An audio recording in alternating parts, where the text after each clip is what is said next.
east as Maine, as far west as California, and we just do a lot of retail development. I got the opportunity about 2 years ago to get involved with Warburg Pincus, who's the owner of El Car Wash, one of the owners of El Car Wash, including myself. And they were looking to roll out a car wash platform. And about a year into this, idea of rolling out a car wash platform, we met the principals of El Car Wash, who are based out of Miami. And what I liked about them is that our goals really aligned. They're community involved. The work that they have 30 car washes open in Florida right now, southeast Florida. And they're very, very big in community involvement. They're very involved in the hospital systems throughout southeastern Florida as well. They're very involved with the school systems. And the moment that we decided to partner up and do the rollout in the state of Michigan as well, what I loved is it wasn't all talk, it was really, truly action. We've already been approved in Brighton. We've already been approved in Madison Heights. We met with Mayor Grafstein and a bunch of people within the city. We really got engaged within the community. And that's what our goal is here within the city of Ferndale. Get engaged, not just open up a car wash and be, come in, come out and have zero engagement, but that's really, really critical for us. I think one opportunity we have to stay engaged with the community is part of the ordinance requires a second story. And instead of fighting, we said we embraced it. I mean, they're Miami, they have location right by the design center in Miami as well. And, we see that second space as a way to have true community engagement. We could do, tons of different things from that second story space that exists in this building, It could be art gallery. It could be a lot of, different things. We see that as one opportunity. So outside of being engaged with the school districts and whatever opportunities present itself, we're really, really excited about it. It was a challenge to lay out the car wash to make it work on Woodward, given the overlay district. But we spent a lot of time with your team to make it happen. Mitch, Dennis, the whole team spent a lot of time because we really want to bring something that you're going to be proud of, that the community is going to be loved and be proud of and give back. So that's what ALRG is all about. That's what El Car Wash is all about, and I'm happy to answer any questions. Thank you.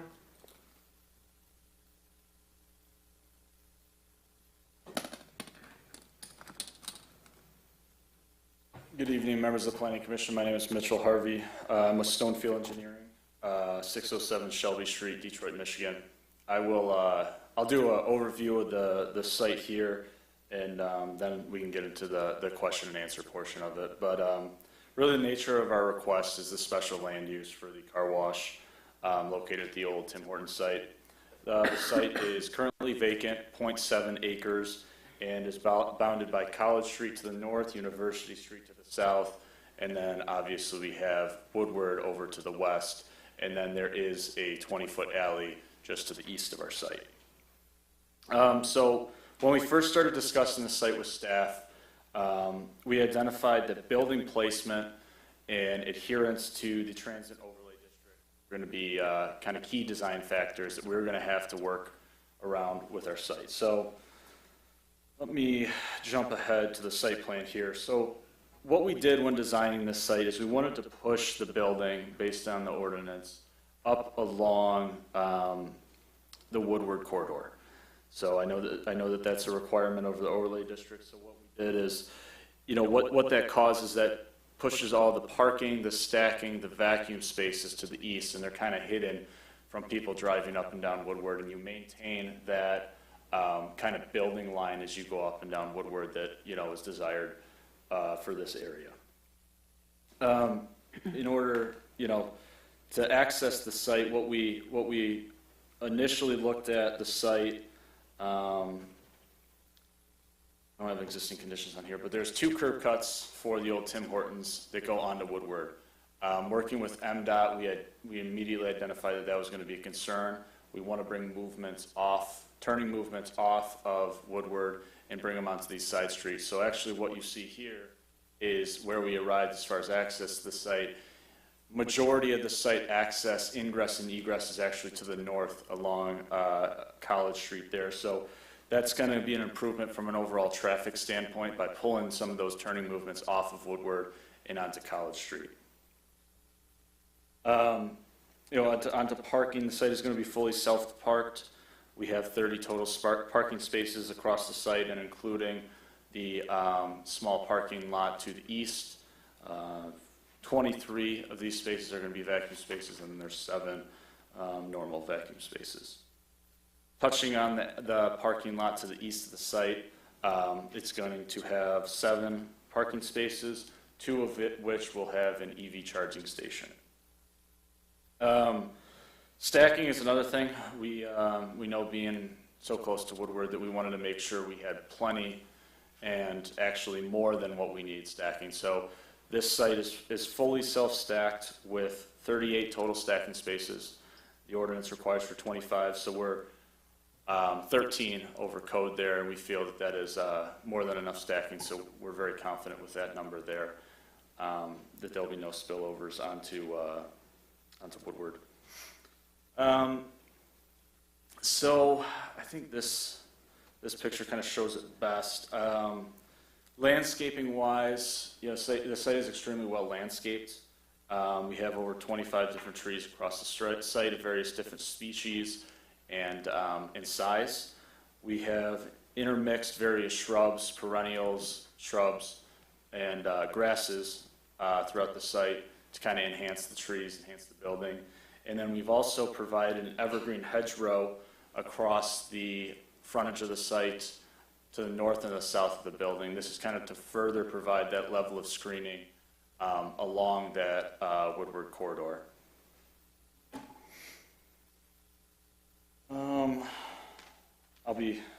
I'm wrapping up here. I'm wondering if I can get to my site plan here. Down there?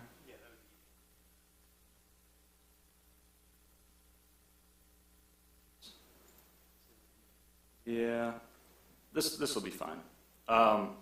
So to touch on stormwater, we're proposing a fully underground detention system to capture stormwater runoff and slowly release it at a controlled rate. This system has been designed for Ferndale engineering standards and will meet all of those standards.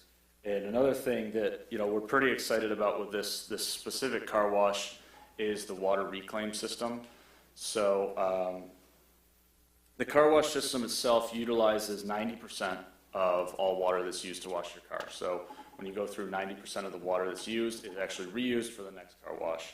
How this happens is there's an advanced system of oil water separators and filters that the water goes through, and then there's also a reverse osmosis system with the car wash to fully clean that water and make sure that we're reutilizing, recapturing as much of that water as we can, because that's one of the big things that everybody looks at a car wash, you think you have water spilling out everywhere. It's actually all captured. It's actually all internally drained to this filter system, and very, very little water exits the site via the sanitary sewer. So it's not connecting directly into our storm detention pond.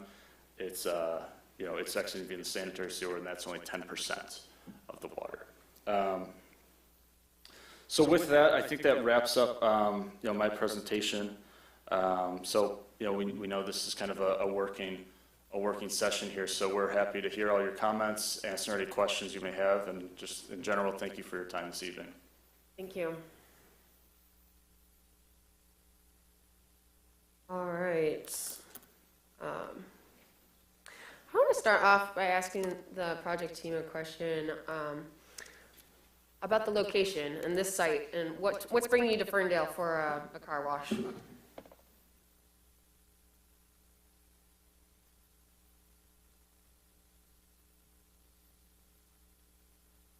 I mean, I think the short answer is an amazing community. That's the reason they wanted to be in Ferndale. We were looking across Metro Detroit and said, what are the first 5 markets we want to be in? And Ferndale was one of them. Just a great community, strong community. And Woodward's obviously a great corridor. There's no doubt about that. But just a great community is what was what really drove us to come out here. Okay. And in terms of market demand for car washes in particular, is that something that you've looked into? I'm sure. Yeah, we did, and we were able to. You run these sales projections and these sales studies and all that stuff, and I'm not sure how good or bad they are, but they've definitely indicated that they're going to be this will be a successful location for us. I know there's one a few miles up Woodward that's always queuing onto Woodward. Yeah. So I think 696 probably serves as some type of trade barrier. Would be my guess. They always say highway serves as trade barriers. I don't know. I don't know if that's how real that is, but that's always been the perception. So I think there's really no great competition here within within a few miles either way, or at least up, at least to that Jack's, which is further north, on the other side of the expressway. So we found that there's a great opportunity here to service the community, is what brought us out here. All right, thank you. For the record, Commissioner Akers joined us at 6:52. Welcome. All right, well, do we want to start off with like the special land use? Does anyone want to start with any questions in particular for the applicant or for the city staff? Just a broad question. Yeah, I've got a kind of a broad. I think she kind of beat you by a split hair, and we'll go to you next. I win. My first question, and then I've got the, like 5 different ordinance sections that it's related to. But the first one's just really broad, and I'm curious. I'm not sure who the right person is on the team to answer it. So whoever you guys nominate. That parking lot, is it needed just to meet our ordinance, and would you prefer not to have it, or is it really essential to how your business functions? Like, would you like us to consider a parking waiver to lower your required parking spaces so you don't need to turn a residential lot into a parking lot? Yeah, I mean, it's not needed for an ordinance standpoint. We have enough parking on site. You want to? Yes, I think we had a few thoughts on that. It's a great question. There's your staff who did an incredible job shepherding us through this process. Mixed use is really, really critical, right? And so the thought is, not forget the ordinance. I'm not saying that. Yeah, but our thought process was having the additional parking allows us to do something unique with the mixed use component. Okay. So that was a reason. The other thought that I had that I kept on, pressuring my partners on this was it also gave us the opportunity to create an additional buffer, I felt, from the residential to the east. So that was the other part of it. So I think we're doing a masonry wall here alongside. So just give us another buffering opportunity. So we saw more. We were hopeful. We saw more benefits and positives and negatives, and that's kind of what drove us, to do that. Okay. It's not set in stone for us by any means, but that was the positives that we potentially saw from it. It's just helpful to know how it fits in with the functioning of the site. Because when I looked at it, I was like, oh, do they really need it? But to know your thought process is helpful, and that second story is a space that you see to be functional. That we don't want. We don't want to. I think the good thing is, given that they're coming. You have the local perspective here of the team, and then you have the perspective of Florida. It's always great to have another perspective on things. And we didn't want to create this this disingenuous second story to meet an ordinance, and we want to do something that's actually going to be utilized. We really want to do something unique and cool. Like that's truly our goal. I think it'd be great to I was talking to Dennis about this. Do an art gallery opening. There can be some really cool things, and nobody is doing that. So our goal is to make this a live second story space. So thank you. That was my only holistic question. All right, Councilman Palka? Couple things. Is Dennis here tonight? You're Dennis? You've been quite busy making phone calls all around town because a number of people have contacted me, saying that you've contacted them, asking them to support your project. It's not really how we do business in Ferndale, just to let you know. But the one question that I do have is regarding the property. Have you already purchased the property, or are you in an agreement for the 2 pieces of property? we're under contract to purchase both properties. Okay. Yeah, and we've not closed. Okay. Thank you. Through the chair on the second story, since Commissioner Baker brought it up. How do you enter that second story? Is there an entrance on Woodward? No, I don't believe there's an entrance on Woodward. It would be in sight. We have a sidewalk that connects in. Okay. I don't particularly like that because it goes against the whole walkability aspect that the second story I think you guys are trying to activate on.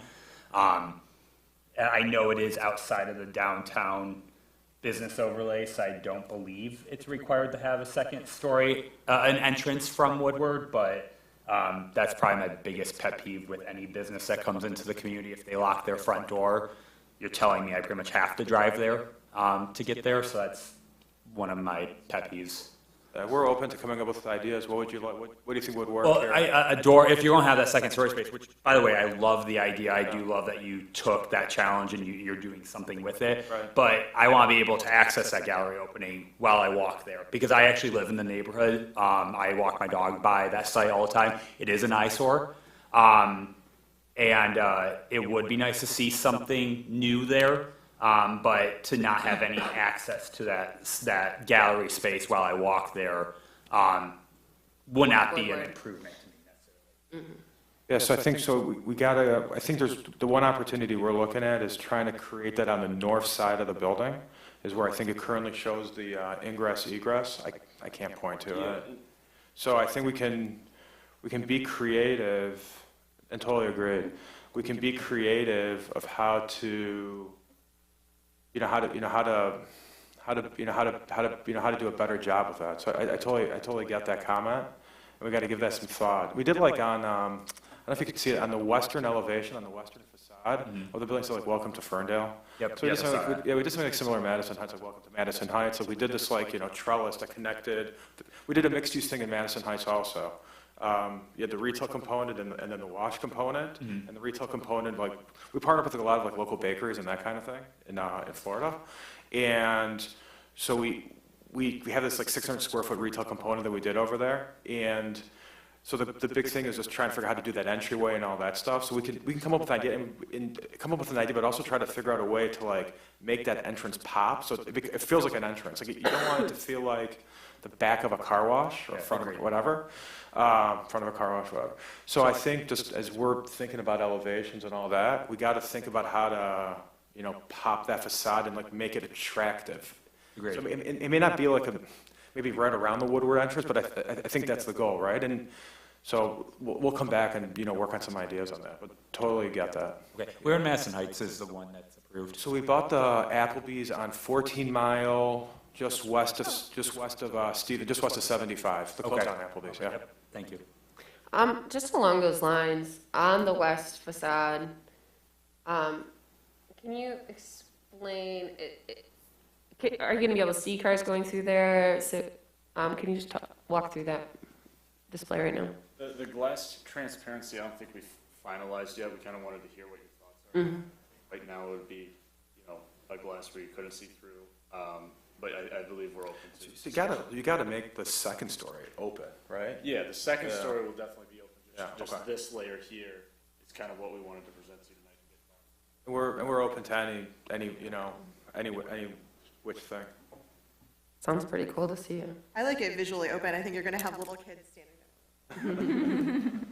I mean, it is Woodward, It's more interesting walking by seeing something happening in the space, even if it is a car in it. It's more interesting seeing that than a blank wall. Yeah, I think we can do it, and I don't think there's any issues doing that. So yeah, we'll definitely update that and show that. And would it be a maintenance item to have to keep the glass clean and not just completely soapy? It's a great comment, but like I feel like it's like we take a lot of pride in the look and the aesthetics and the viewpoint of it. So it's like we're up for that we're up for that challenge. So totally yes, for sure. We're definitely totally up for that challenge. I'd always prefer to be able to see in windows, and I'm totally serious when so the Jack's Car Wash that we're talking about, like my favorite thing was when my mom would go through and get the interior washed, because that meant you could stand outside and you could watch like through the glass when I was a little kid. I don't know why I loved this, but I love this, and I really do think you'll get pedestrian engagement on Woodward in an interesting way if people can see what's happening. I mean, one thing we can see if we can do it or not, but just like doing if we do that, like a little seating area outside, like something really cool. You know what I'm saying? Like a little step up. Yeah. Like put a little concrete step up and a kid Yeah. can watch it. That'd be really cool. Seriously. Yeah. We could. We'll You tell my mom ran a daycare for 40 years. I can tell my mom's been a teacher for 40 years, so we're on the same. Yeah. It'll be a hot spot during the Dream Cruise too. Yeah. It's just really cute. Yeah. We can Would make it a very family-friendly space that you wouldn't expect. Yeah. We're gonna get that. That's a great idea. Open to interesting things on Woodward, and you already are with the second. We want to be interesting. We definitely want to be interesting. We want this to be unique and cool. That's really, really critical for us. That's really my only question. Anything else on the facades or kind of design? So personally, I think the second floor needs to be more than just what it is. I think you're just trying to meet the minimum. The other thing that I have is, you mentioned like an art gallery. There's a bank, Merchant Bank was level 1. They use part of their front area for a gallery, and half the time it's never really used. So unless you have someone aggressive that's going to be promoting it, I really don't see it being much more. I think it's going to end up after a year as a big storage space. Well, if it does become an assembly space, do you plan on providing elevator and all of those and the accessibility requirements that come along with that? We would be. So you're saying you'd like to hear community feedback, and I think Councilman Polika is certainly engaged in the community, might have some great ideas, so maybe something you can connect with.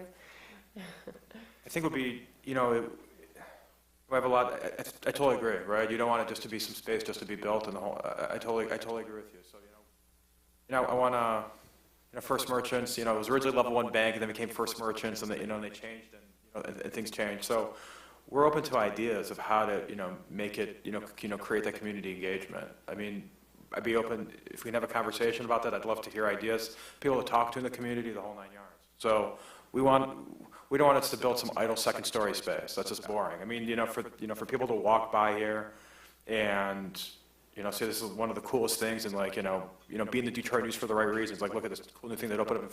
That's what we want. I mean, we want to create an attraction for the community, not only a car wash. So that's our goal. So if there's any ideas of how we can do that and how we can accomplish that, we're all ears. I have to be honest. I'm not wild about this project. I just think that this space could be utilized for so much more than just a car wash. I don't think this type of location is excellent for a car wash. So I can tell you already, I'm not going to support a special land use. I've already determined that based on what's already been presented. And I greatly appreciate that. But with that said, we want to do a great project. So even no matter what, I want to hear what you think it would take to make it a cool project. What would it take to make this exciting? The biggest thing for me about getting involved in this with Health Car Wash and getting involved in this project is putting my name behind something. And I've worked for 25 years here in Metro Detroit. I think building some great projects and supporting the community and having a lot of people working with me. So I want to do something cool and unique. I don't want to come to the city for, because I'm going to be back here for other projects in the future. Sure. And I want you guys to remember me, as some guy that came in, presented a bunch of BS and just didn't do anything. So I want at least to, try to do something that may impress you. We appreciate. Maybe come up with, that's really it. Yeah, I think the building is great. I like the design. Personally, I don't think it's right for Woodward. If you propose that on 9 Mile somewhere, or even on 8 Mile, I think it would be fine. But I don't think that location, because it sits right in the middle of a residential neighborhood, I understand how much traffic it's going to be. I've seen the amount of traffic that other car washes, similar to the one you want to design, have, with cars coming in and coming out, and they inevitably will go they'll go right, even though a sign says don't turn right, so you don't want traffic going into the neighborhoods. It happens. I know it's going to happen. I just don't think that this particular space is right for this project. That's my issue.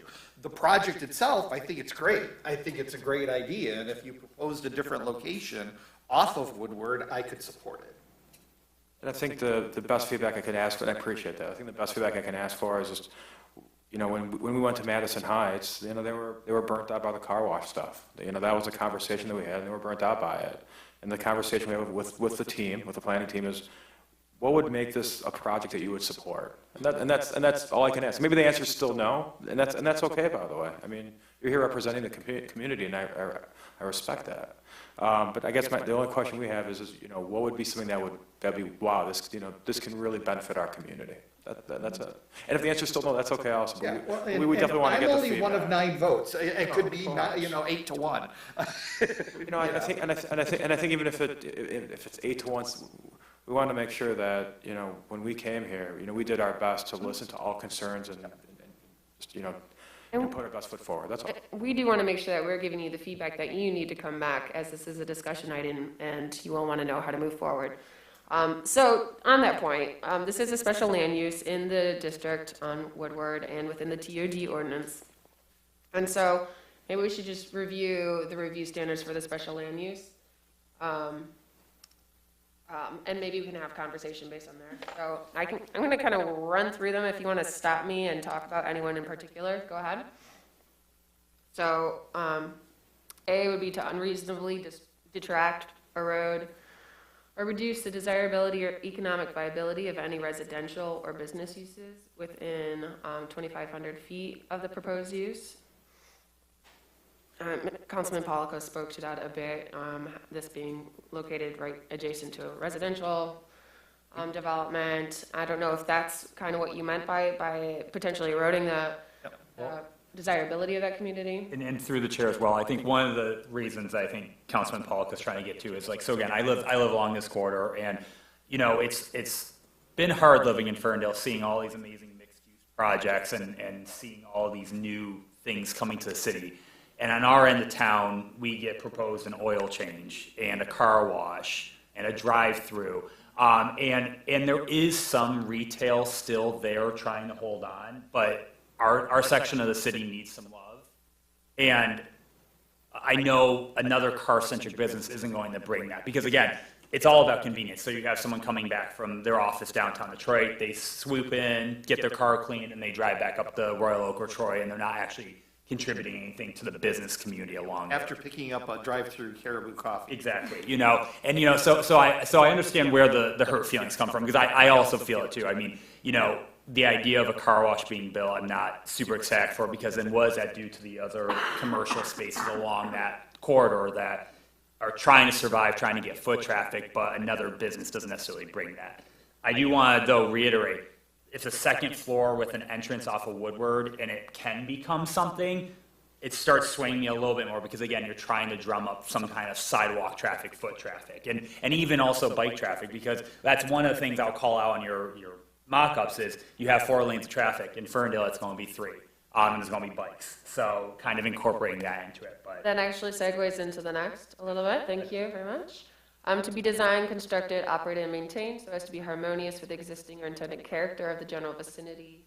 Will not change the essential character of the area. Site design of the proposed special land use shall minimize the impact of site activity on surrounding properties.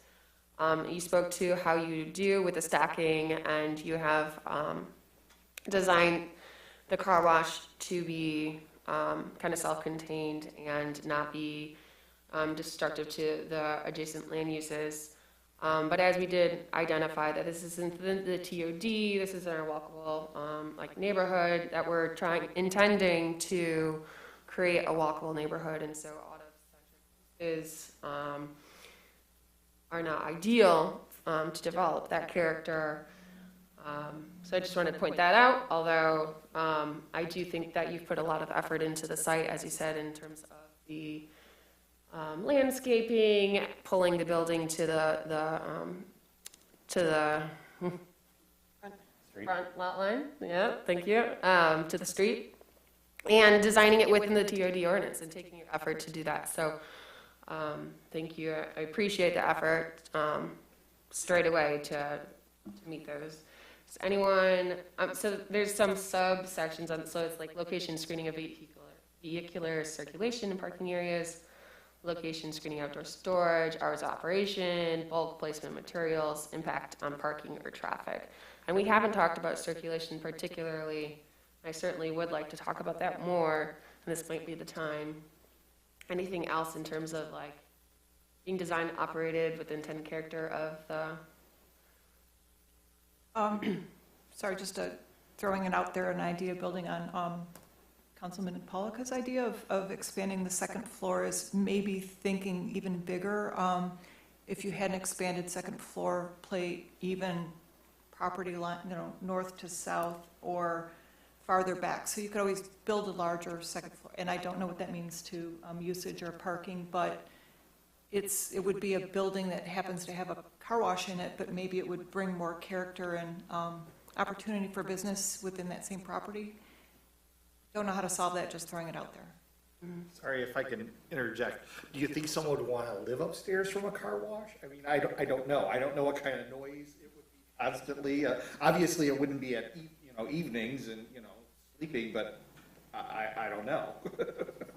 I think there's potential though for like, depending on how the upstairs is designed, there's potential for like some small businesses to move in, because that's one of the things I've noticed in our end of town is we did have a few like small business focused storefronts, and they kind of got forced out kind of how the rent changed. So if there was a way of making an affordable small business space and having multiple uses as well, that also drums up the additional sidewalk traffic, because a gallery is great, but even if it is filled, it's only a certain like time of day, only a certain opening. It's not an all day use kind of a And use. as it's within our TOD and along Woodward, I think we'd be willing to waive parking requirements if that were the. That'd be great. And I think going back to Councilman Pollock's comment, I think just, open up that first merchant's art gallery that's just, if it becomes more show than, substance, it's just a waste of your time. I get it. I don't disagree. So we got to make this something more impactful. I'm totally agree. In terms of, do you want to say something on circulation? Yeah, so on site circulation, oftentimes we'll require a traffic study just to show that there won't, and I'm not sure if, does did MDOT require that for as well? Yeah, so MDOT didn't require a traffic study because Didn't. we were removing the curb cuts onto Woodward, so they were in favor of it. I can go back to the site plan. Yeah, if you would, and if you would just kind of like walk us through what you think might happen. We, obviously, just like MDOT has already reviewed and would want to see that there's not queuing, that there's not, obstructions on either College or, what is it, University? Yeah, so you come in, And Woodward. yeah, so you're heading northbound on Woodward, take a right, you enter in down here. This is the double queue lane that feeds into 3 pay stations. Really, the idea is having 3 pay stations in 2 queue lanes. You service people a lot quicker. You get people in and out of the queue. And then they go in through here. These queue stations, they have arms, so it's not like it's a big race. So they let one car through, then the next lane. They then circulate up through here, and then they can either utilize the vacuum spaces in this area here, or take a left, and they're back on their way headed northbound on Woodward. And I would just like to point out one thing about, it's kind of inherent with car washes, is the exiting of the site is very metered, because you're only getting cars at very specific times. So it's not like all of a sudden 6 cars are going to try to leave the site in a matter of 30 seconds. It's one car leaves, then the next car comes out 20 seconds later, the next car comes out. So inherently you have a very smooth traffic movement operation on leaving the site. And then another thing about car washes is it's majority pass-by trips. No one leaves their house to go get a car wash and then drives back home. It's on your way to work. It's on your way home from work. It's on your way from lunch or brunch on a Saturday or Sunday. So it's already traffic that's on Woodward. We're not creating more traffic onto Woodward. We're just serving the people going up and down Woodward. I have a question. So if we are utilizing the second story, and say you had a gallery, since we're using that example, and you had some like opening, could you then utilize those parking spaces where the dryers are for like excess parking or overflow? Yeah, absolutely. We need to really rethink the entrance into that second story and how to make that's all I could think about. Thank you. On the site circulation discussion, so one question, so the vacuums, you obviously have to buy a wash to use the vacuum, correct? What's the mechanism to stop me from saying, you know what, there's no one coming out of that entrance right now, I'm just gonna pull in and use the vacuum? I mean, we could put signage there, and there's not going to be a physical barrier that'll physically stop you from going in there. But that's the design model here. Is you go through the car wash, and then you can utilize the free vacuum. Okay, and you've used this layout in other locations, or as a vacuum's always been in a different location with other layouts? This is pretty much the same layout we've used for the 3 locations open in Florida and the ones we plan on utilizing here in Michigan. Look at competitors, they use pretty similar layouts. Yeah, generally it's car wash on one side, vacuums and parking in the middle, and then you have the queue stack around, so you really maximize. Okay. And then I think with the site flow, so this exit that's on University after the gates, is that in case of emergency? Is that? Yeah, that's just another, I mean, if you go through and you pay for a car wash, you're gonna go through the car wash, but, you know, for whatever reason, you have an emergency, you gotta leave. We wanted to have that option for someone to leave, so they don't have to go through the car wash if there's a real emergency. It's like the exit lanes and drive-throughs for, you know, same type of concept. Okay. And then also you have the exit into the alley to not only access the parking, but if someone was waiting in line, they didn't want to wait in line anymore. Same kind of thing. That's the yeah. same kind of We concept. don't wanna trap anybody. Yeah, That was really. okay, okay. Through the chair, the egress on University, see, I would worry more about someone driving in there to cut out from going to the attendant to get I mean, not that I think that they would succeed, you know, but, you know, someone trying to hop the line. You could make that I did, Is that a one-way? It's a one-way out. But, it's supposed to be a one-way out. But you, but, okay. I mean, you could But just drive in. there's and drive nothing out. stopping that, there's no gate or anything that would stop them from We can driving make in. it, yeah, we can do like a right out only, you know those like right out only type of, you It know, curves it right to yeah. the, Oh, yeah. Yeah, Oh, we could, yeah. yeah, we could do it that way. That's a Okay. great. Well, point. and that forces them to go onto Woodward then, so I really do like that. Yeah, we can do the right out only. 3 lanes going into 1. I've seen 2 lanes go into 1, but do you expect utter chaos with 3 cars trying to? Goes, the gate lets you in or not. Yeah. gate regulates who's getting in. Oh, I didn't realize there was a gate. Yep, yep. Yeah, there's 3 gates here. Okay. You'll pay for your car wash, and you might even wait a couple seconds while, you know, the car to the left of you goes. They go Okay. in, then you release the next car. Gotcha. And it's really for that reason, is because Okay. if everybody's going at the same time, you run into a He's situation. making me nervous with this pointer, man. Yeah. If you blind me, you're definitely getting a no. That was my only goal. There, you're good. I have one comment before we move on. I know, that's what I'm looking at. I already have one bad eye, I don't need 2. Just to kind of combine, Okay. before we move on from circulation, sorry, to combine the question about using the vacuum spaces as additional parking, and then the site circulation, that if that exit is intended to only be an exit, there's no way to access the interior parking unless you go through the car wash, or you sometimes turn that exit only into an entrance and exit for when it's parking, which could get confusing and lead to Dustin's question about people sneaking in to use the vacuums only. So just if you come in and want to use that parking again, I would just recommend somehow a way to make that accessible without going through the wash. Good point, thank you. Back off that comment, do you have to get a car wash to park in the ADA spot? It's right below the notes. The north end of the parking lot? That's the ADA spot for a vacuum, right? Is that an ADA spot for a vacuum, or is that the ADA spot for the? Well, for the building. I think it's the building. This ADA spot here would be for the building. There's an ADA vac space here, and then there's also an ADA space down here for, you know, whoever would park down there. Yeah, the ADA space, if that space, that parking lot to the right is to serve people who are entering the building, you'd expect them to have to pass that. It's not a huge drive aisle, but that's kind of asking a lot of someone who has mobility issues. Also, We have like a lot of vacs here, we think we can, we're gonna work. yeah, take a look at that circulation. I would say as you're doing that, also think about pedestrian circulation from that back parking lot to the front of the lot. And just there's just probably gonna have to be markings to be made.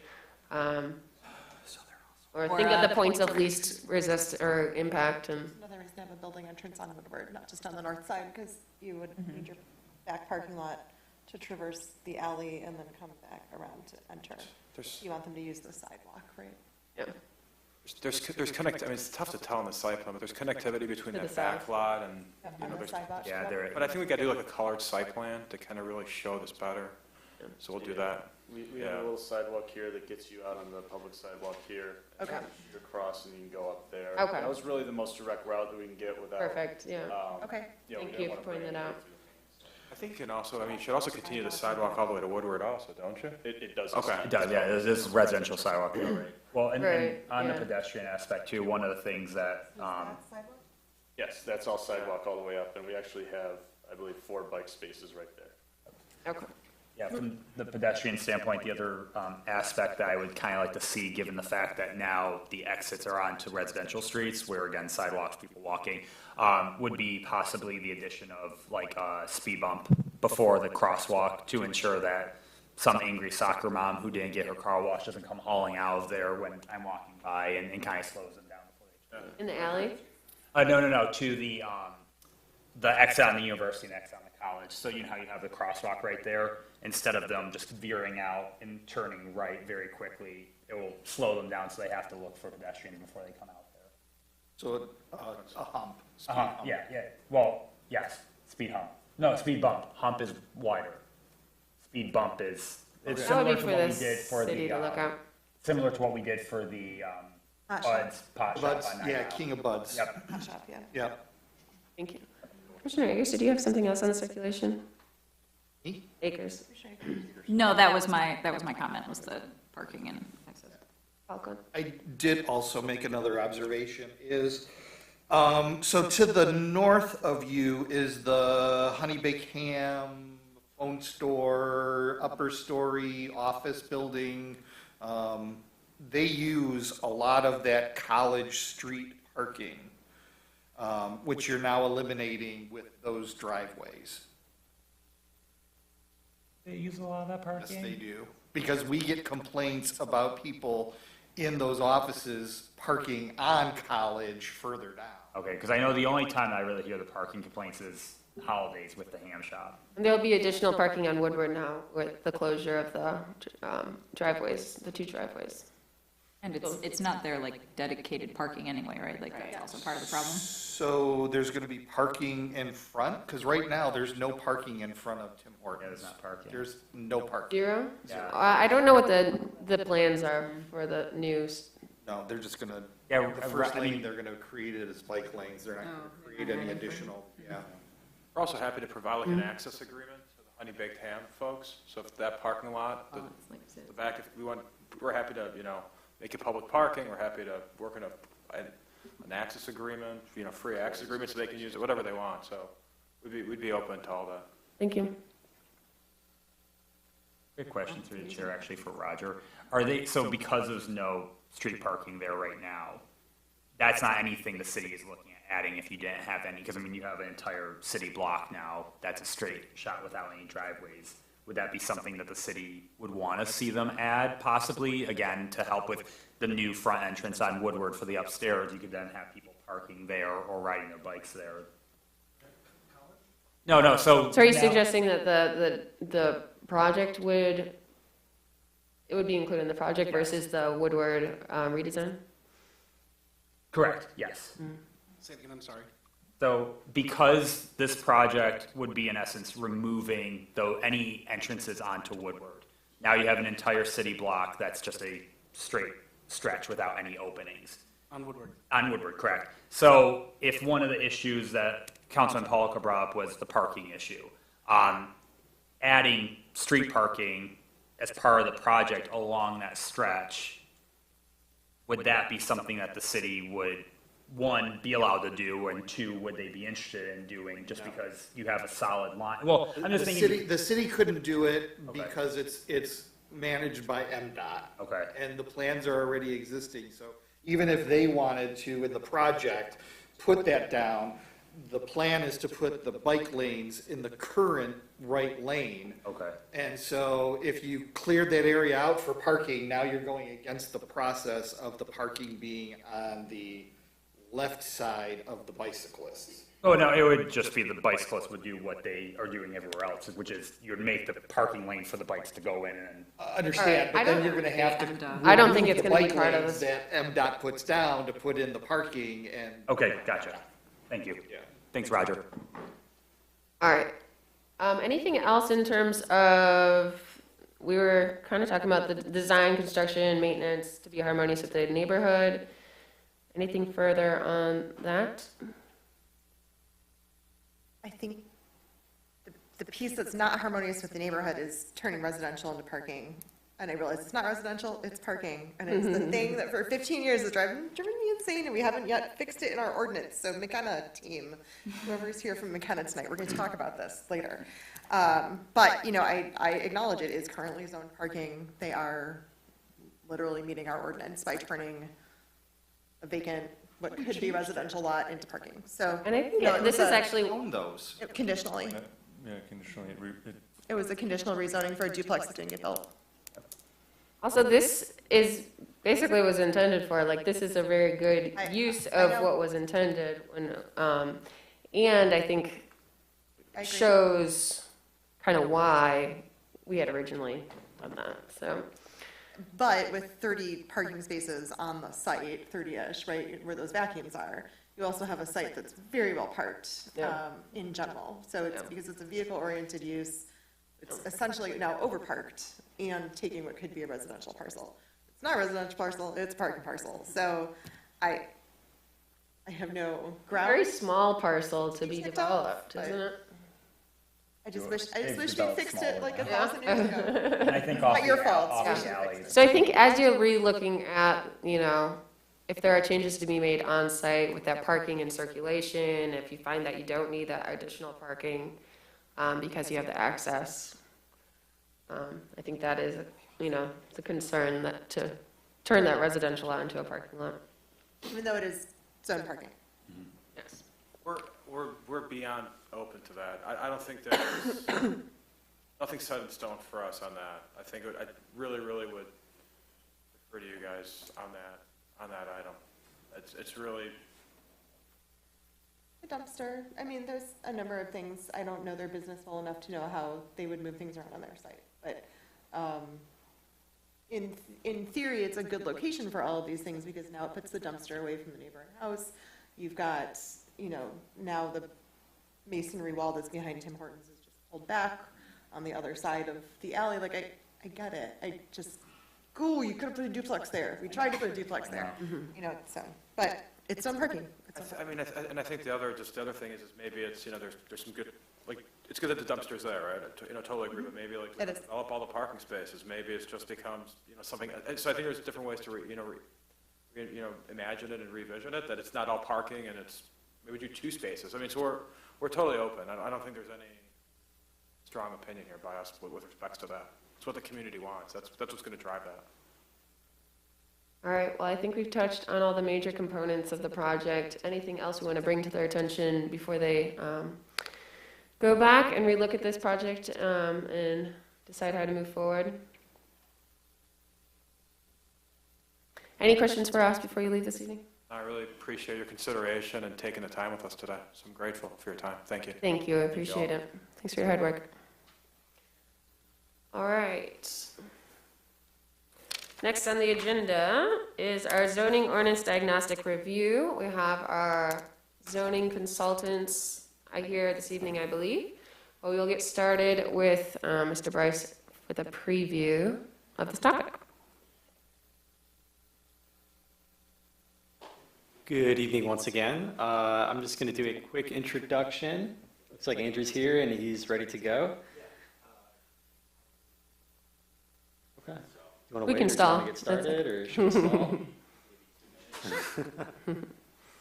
Okay. So I guess just I can use this time as an update maybe. I guess so.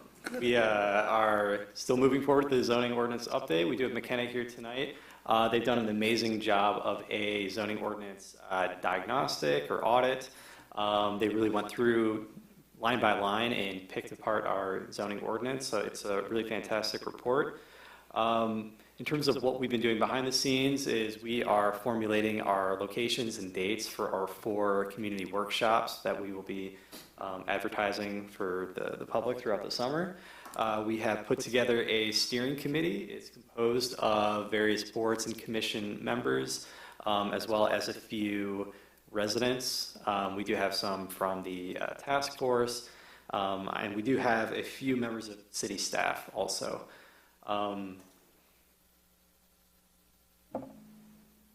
think that's all that I really have to update This is the first you. meeting next week. Yes. So the steering committee meeting will be meeting next Tuesday. I'm on the steering committee. Is there anyone else from the planning commission? I am. Yes. Councilmember Palker. Councilman Polika in his dual role. We do have, I just said I just didn't know if like they didn't tell you. Well, that's why I kind Well, of knew that it it's- was next week. Okay, Just that I one. didn't know. Busy. I didn't realize it was a leading But I know question. that it's next week. we do have the chair of the PZA. Ian? Yeah, we do have Ian, which we actually met last night for the first time in quite a long time, and luckily we had Commissioner Azar there to witness that and help us. Very nice. Oh, Ian's on the steering committee? Yeah. Oh, great.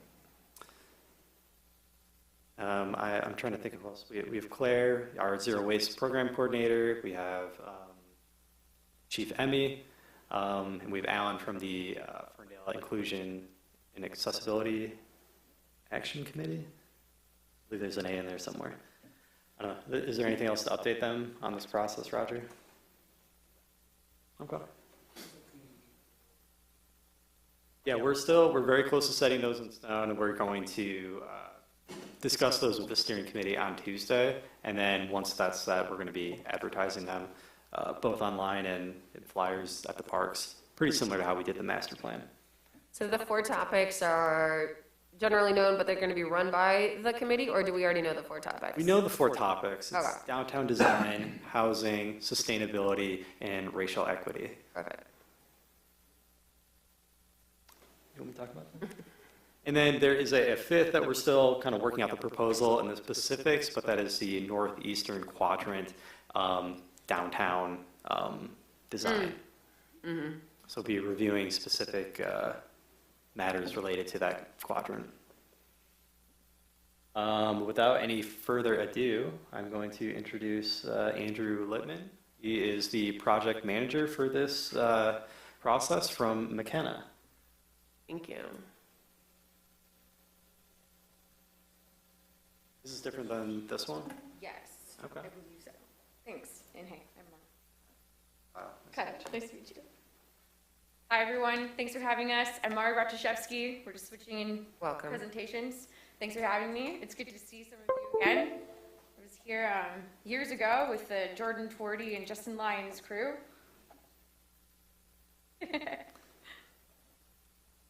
Thanks, Kyle. Yeah, you're welcome.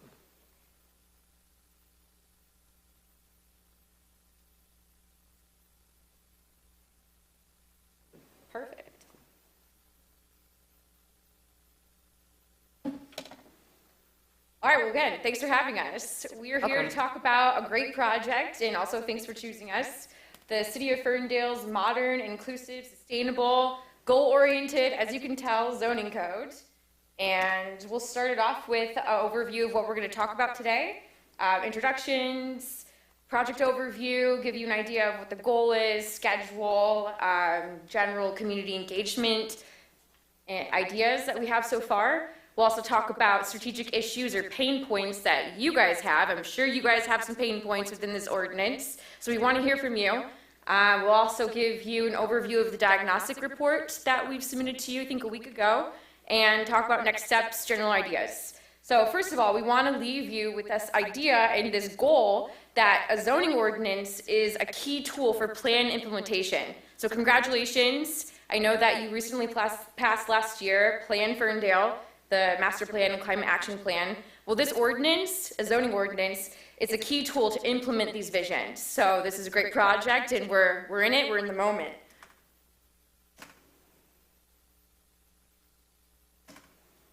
We're in one moment. Oh, we got a sneak peek. Okay, well, I'm Mara. Nice to meet you all. This is my colleague, project manager, Andrew Littman. We also have a great team, all of the rest of our colleagues, our project director, Laura Hall, the senior principal planner with McKenna, and we also partnered with Metro Consulting Firm, so they are our civil engineer partner here. Their goal is to bring the zoning ordinance in closer alignment to the climate action plan with the city of Ferndale. All right, so we wanted to break some ice here and get to know you a little bit. We're hoping that we could have a brief conversation about what your favorite building or development is in Ferndale. All right, you want to start here first? Why would you start? I want to hear all of this. Yeah. I will start with Falco. We'll go down the road. What's the question? On the screen. Baker, what is your favorite building or development project? Oh, that's hard. I'd have to say House. I love House because it's an older building. It still has a lot of its character left. Okay. It's just a warm, cozy place that I enjoy. So, yeah. Thank you. Personally, and it was not just because it was on the first picture, I really like the Ferndale Project space. I live around the corner from it, and it has been great to us throughout the last 3-4 years. And they've done a lot of good activation in that area, and the coffee shop is great. The retail space that they have is great. That's one that comes to mind. You should have been here for the public hearing. Thank you. Before or after it was Axel? Before Axel? Yeah. Would have been Tell you exciting. stories. Yes. On the spot, going back a little bit, I liked the process and interaction with Incubizo. For some reason, that's the one that, if I have to come up with one quickly, I like cities had meetings there, they have little spaces, it's a lot of community and a lot of interaction, especially in that particular area. I actually have to agree with Commissioner Akers and say Ferndale Project. I don't live too far away, and sometimes I really like having those moments of activation nearby my house instead of having to go all the way downtown. I can walk around the corner and go somewhere and it has a diversity of uses, and very useful in the summertime. And I guess similar reasons I like I'm drawing a blank. Woodward Heights Brewery. Urban Rest. Urban Rest. Just for similar reasons. It's somewhere that activates an unactivated area and provides a little community node. That wasn't on the commission when that was being argued. Well, my favorite building is not really reflective of, I'm just gonna have to go with it. It's a little one-story yellow brick building on Marshall at La Prairie. Oh, yeah. Yeah, it's those- historically underused, but it's just a lovely little building. So that's my favorite building. Recent Ferndale grad just opened an art gallery there. There's been some recent new activity, which has been great to see. Yeah. We moved back to Michigan and put our gallery there. It's my favorite place in Austin. We've got some awesome adaptive reuses, particularly in our downtown. There were a couple just called out on our corridors, but I think my favorite adaptive reuse in our downtown is Foley Mansfield, which is the reuse of our historic Ferndale School building right over here, just past the library. So it's, I just think, a really well done combination of modern addition and reuse of historic building. I kind of have two, but one is the bike lanes, because I think they just really bring a huge pedestrian scale and make a lot of the businesses possible. Like, people will slow down or take their bikes. Ferndale Project, Livernois popular. So, yeah, just parks, everything. So I see a huge benefit from that. And my part two is the library, because going way back, when it was renovated, there was a lot of discussion about, is it in the right place? And should it really be in a downtown that wants to be vibrant and, you know, will people? And I think it is. I think it's great that it was improved there, and yeah, I like it. Thank you. Well, mine isn't a project, but there's a building at the corner of Saratoga and Hilton. It's been vacant forever. Those make amazing. It could be so cool. The tracks? Yeah, Yeah, there's 2 buildings there, yeah, it could be awesome. Like, there's parking there. There's just like somebody entrepreneurial needs to just make something great happen. I think the reason why I like it is because it's very representative of like the mid-century light industrial buildings that we have that unfortunately are coming down for higher density projects. And so I think the reason why, in addition to the activation that Ferndale project offers, the fact that they were able to make use of a similar like mid-century light industrial building that is reflective of Ferndale, and also has the scale and massing that's appropriate to surrounding neighborhoods, I think is something that we miss in a lot of the new developments that we're seeing now. Like, for example, the flower shop coming down, like, I love that building, but we also need housing, so. Mine probably is the Rust Belt, because it was open just as a very basic big box retailer, and it's really transformed, even with, you know, his neighbors locking their doors on Woodward. He keeps all his entrances open, he even adds more. You know, so to me, I think that he really has activated that and made it into what that building should have been at the beginning. Thank you. Yeah, the Rust Belt's truly the center node of the community, and welcome to all. I completely agree. Well, it looks like we're on the right track with establishing a goal for the project. So we're here, again, to implement the master plan and the climate action plan, and also to make our ordinance more accessible, inclusive, equitable, sustainable. So when I hear bike lanes in the library, we want more sustainable development.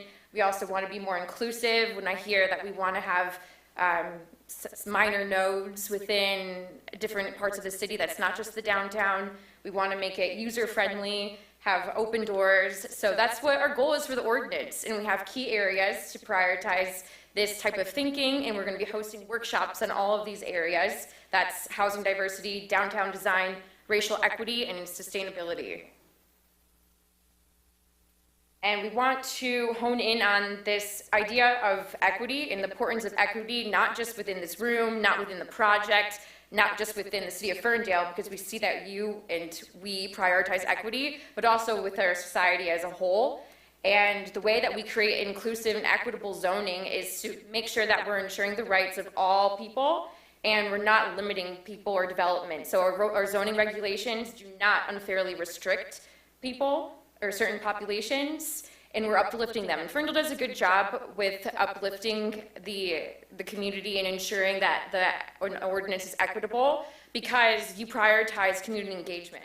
And that was what our proposal hones in on, is community engagement. We also prioritize hearing from the people. And with that, we want to discuss our community engagement program with you. So we are launching the Zone Ferndale website sometime soon. And this is the design that you're seeing throughout the presentation is the design we're going for the Zone Ferndale website. We also have our online community engagement platform that we will be running throughout the course of the project. So when we talk about having an inclusive, equitable project, we are not only having in-person workshops, which are 5, by the way, but we're also having this online platform for anyone to participate at any time and make, open up the general platform to hear everyone and everyone's ideas about how to implement our master plan. We also have a steering committee. We'll meet 5 times to have roundtable discussions. I think some of you are actually part of our steering committee, so thank you for contributing your time and working on this great project. I know we'll have fun. We also have stakeholder interviews, 2 draft plan discussions, and again, more meetings with you guys and our city council. This is an example of how we use Social Pinpoint in the past. You can see that it's easy to use. We have a map in front of us, and people are able to click on a spot that they'd like to see a different design idea or represent something new or something that they would like to see improved. Workshops, we talked about this a little bit, but we have 5 different types of workshops that we're working on. Some ideas that we've used so far in workshops are bringing, having idea boards, making sure that these workshops aren't just stale and they're truly interactive for all types of ages and people. I want to say anything about this one. Oh, and we're also bringing the workshops to Ferndale. We're not just hosting it in a room that no one's in. We are going to the people, so we are hosting the first workshop, I believe, at Pig and Whiskey. Am I right? July 15th? Still finalizing it? Okay, but the idea is to bring this ordinance to the people, which I think is a clever idea. Our schedule, we have a 10-month project. We'll have our zoning ordinance adopted in March 2024. Looking forward to this. We can send you this schedule if you haven't seen it yet. But we are at Planning Commission meeting number 1, June 21st. Happy summer solstice. My colleague here will identify more strategic issues and lead us into discussion to talk about our much-awaited pain points. Thank you. All right. Hello, everyone. Welcome. My name is Andrew Littman. I'm a senior planner at McKenna, and I'm the project manager for this project. How does this backwards and forward? Is that it? Oh. Okay, and I'm not very technological. From millennial. Okay, so the first thing I wanted to talk about was your homework, which I'm told Kyle has many of. Yeah, there you go. That many of you turned it into Kyle. This is the exercise because we really wanted to get your feedback on what you do consider the major pain points, the issues that are most in need of change.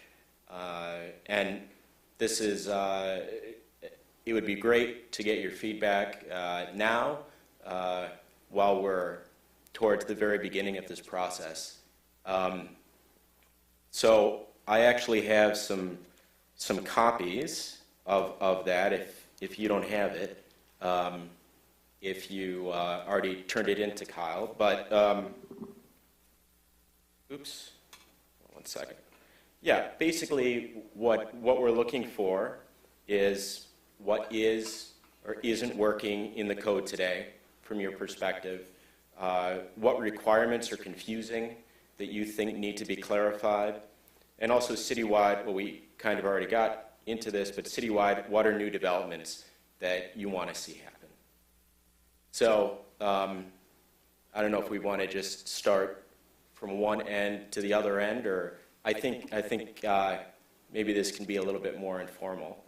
But what would you like us to know, or what should we?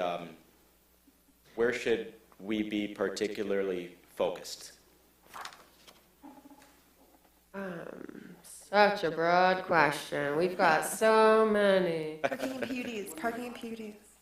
Oh, Yeah, sorry. do you want to actually pass those out just so if you don't have them for reference? Sure. Probably everyone did it but me, but What are your 5s? Is that what you said, Roger? surprise, surprise.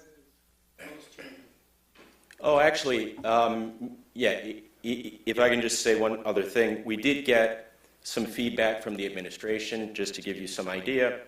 Some of their pain points, for example, was that we need to explore ground floor retail design requirements. Also that the landscaping and screening section really needs to be overhauled. And in terms of streetscape design, we need standards for outdoor furniture and patios. What was the second to the last one? Sorry.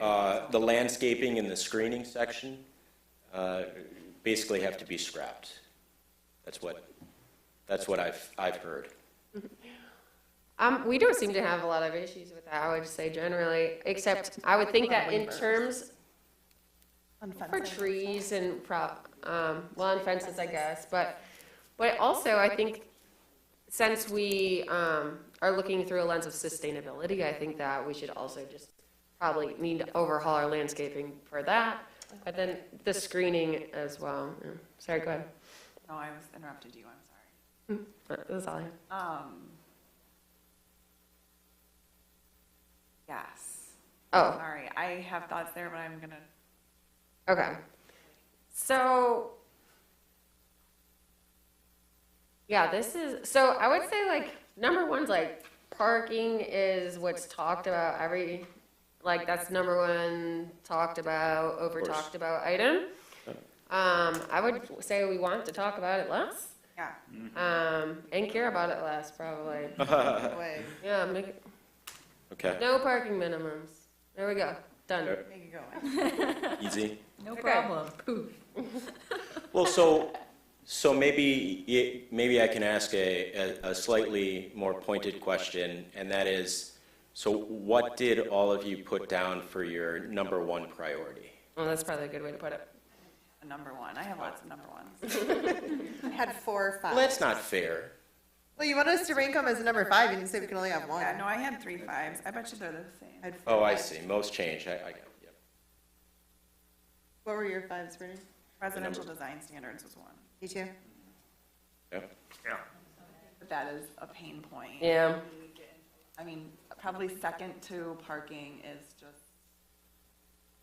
So let me, maybe let's clarify the terminology around residential design standards, because we don't see single-family design. Correct. We also want to get rid of single-family zoning. I mean, not that we wouldn't still see single-family houses.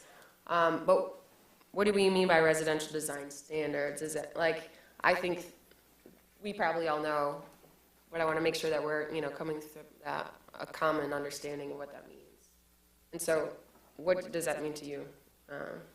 So I think as we're adding density to a site, which is obviously desirable as we look for more affordable housing and greater density in the city, Right. it has posed a significant amount of discussion from.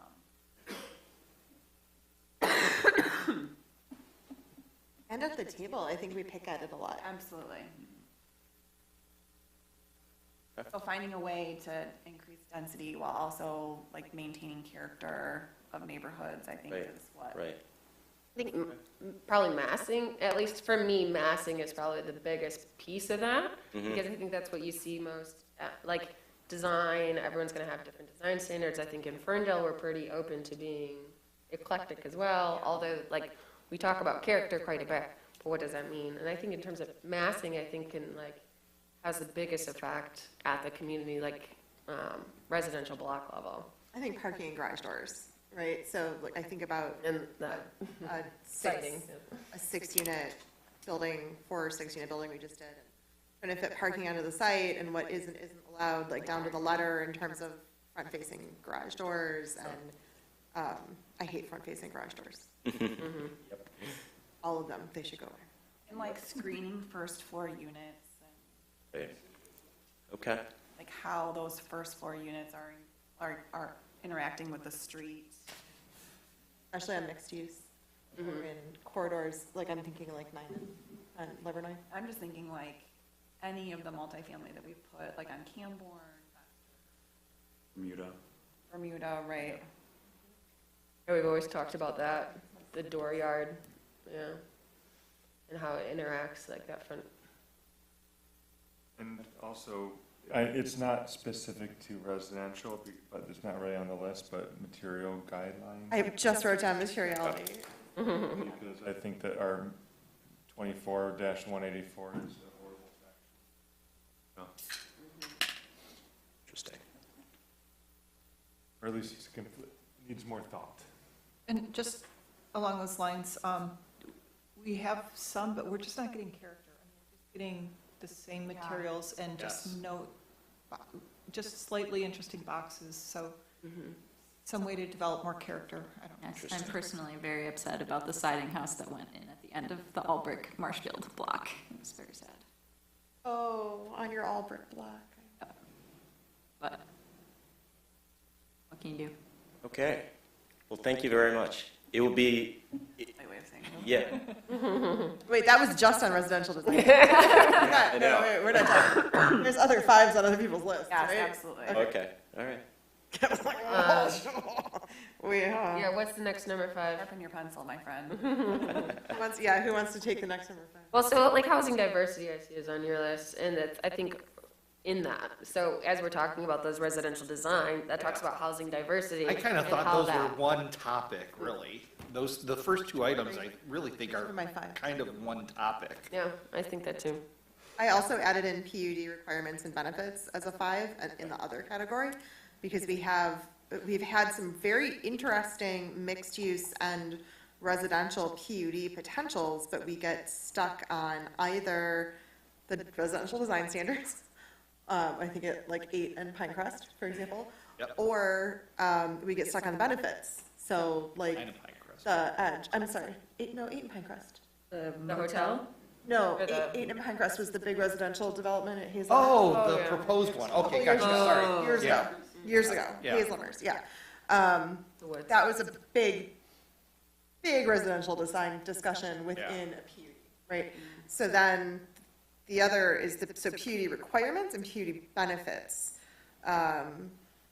So the Edge, which is the most recent one, I believe that came to council, there was a lot of discussion, both at this table and at the council table, about taking sort of the rezoning out of it. Were we meeting or exceeding the benefits laid out in our PUD ordinance, and what is the expectation for developers? I think we have several council members in particular who want to see us exceed what they see as the minimum. But if you meet those things on the ordinance list, well, you should have just met those anyway, because frankly, what was a high bar in a PUD list is now just baked into our ordinance in other places. So you better meet all of those, or almost all of those, and then you better raise the bar, is what I keep hearing from council, and what I keep hearing from colleagues at this table. So PUD requirements and benefits. Interesting. I agree.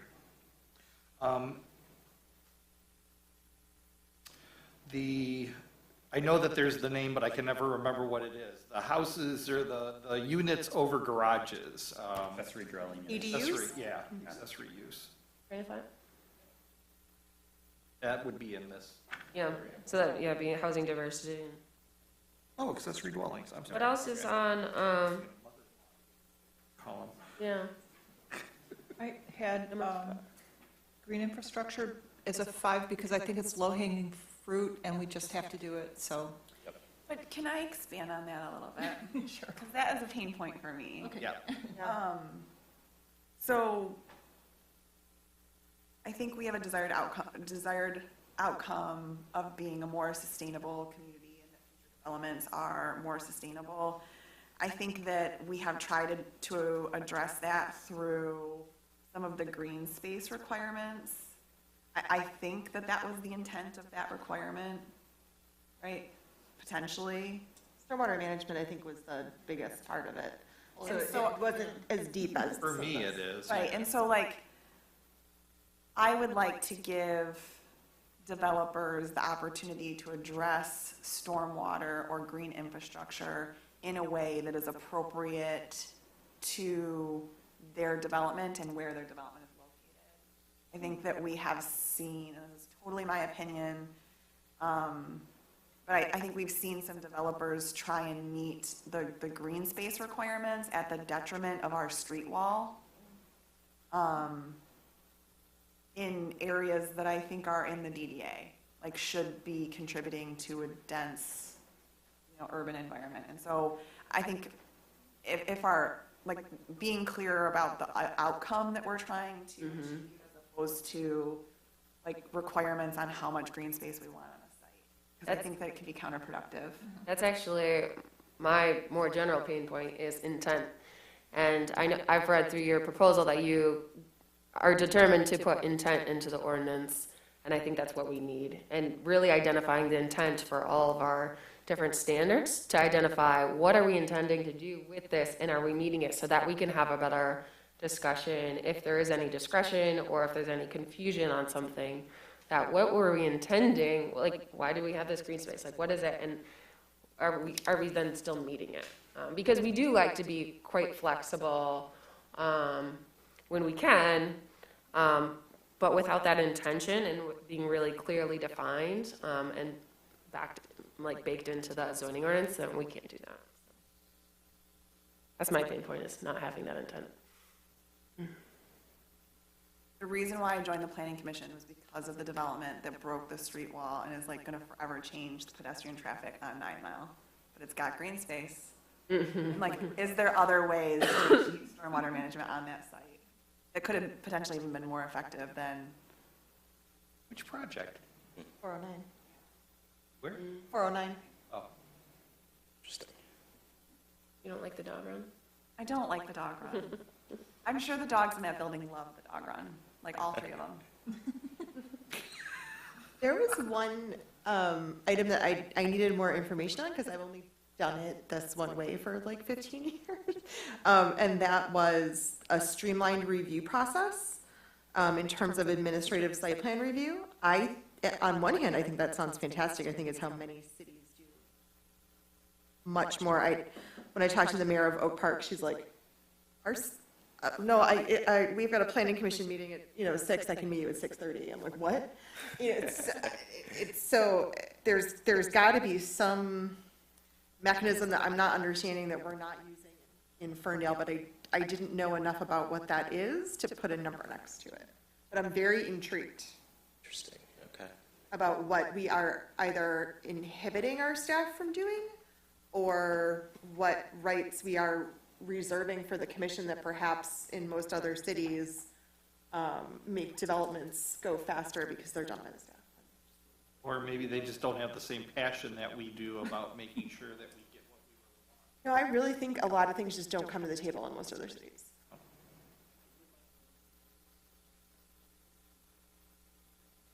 That's not surprising. I'm truly interested.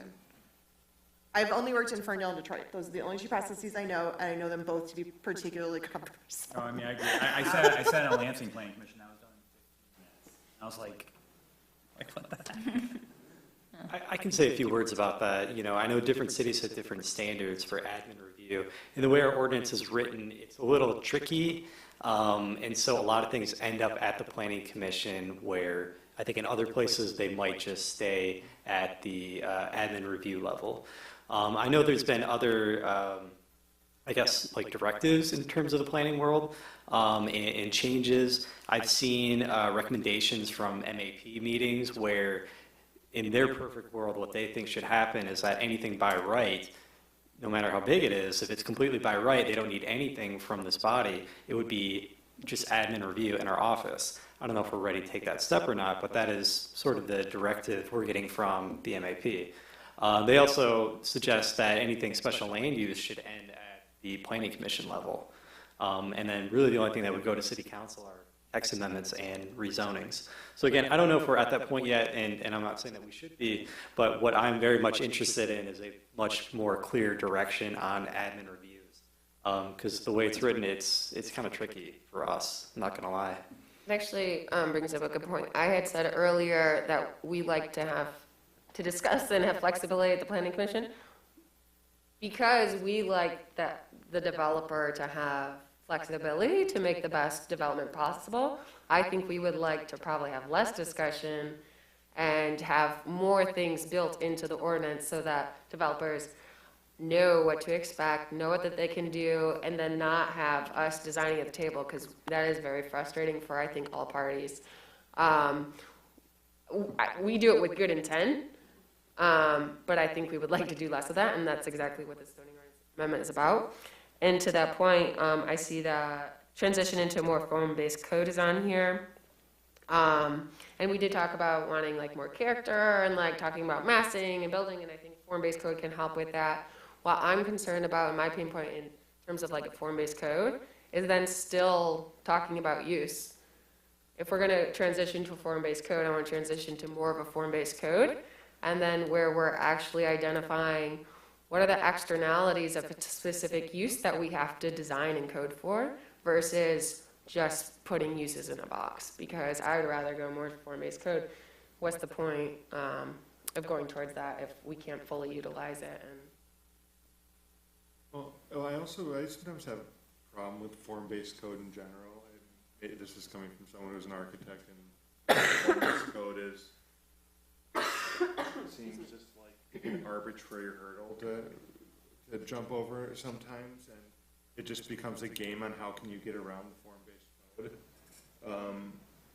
Well, through the chair, I know it's been 5 years now, but having had to live on the other side of our form-based code and seeing so many buildings since then look so similar, I guess that's a question for me too of what is our embracing of form-based code? What does that really look like? Are we just trying to get the same building all up and down our streets, or are we gonna get the flexibility, the uniqueness, how do we bridge that? Because it was challenging to live through on the other side of the table to get a building that met the code, or, met all of our ordinances, but didn't just look like, anything else, a mile away, so.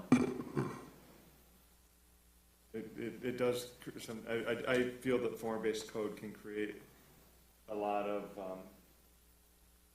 it can make the same building over and over and over. And I know that there's a lot of people who say, don't something our Ferndale.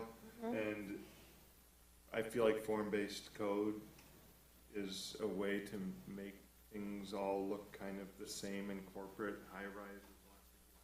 Yeah. I don't like form-based code. Yeah, and if we're not using it right, that's one thing. If there's a different way to use form-based code that makes more sense for Ferndale, then great. And if it's not working for us, then that's a bigger question. Yeah, I don't think it's a it six needs or to, whatever. yeah, I don't think that's how it needs to work, and that's not the intention. It's more so that you have just guidelines to work within, and that it's more based on the massing in the form of the building than the use.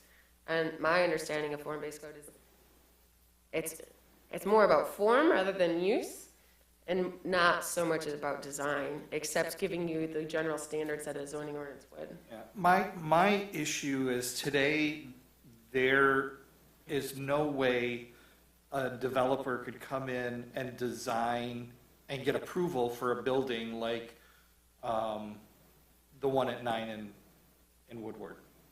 Either the office building or the Jim Schaefer building. On the east or Yeah, the south side? either one. If you look at what we allow, we would never allow that building to be designed and built today in Ferndale. And I don't think that's right. I think, I think we're limiting ourselves to modern design and not necessarily trying to improve the character of our downtown or, I actually don't know if that's true, not being an architect. I wouldn't think we would be limiting. Windows, well, it's like window size. Like, we have to require a certain percentage of windows, those buildings don't. I think those numbers are typically based off of traditional buildings, such as the ones you're talking about. So, but maybe ours is just not written appropriately. So clearly, we need some more flexibility in the design standards. Well, I'm actually a little surprised hearing this, and I of course, completely open, and I appreciate all the feedback. But in my mind, form-based code is one of the best ways to encourage mixed-use development, and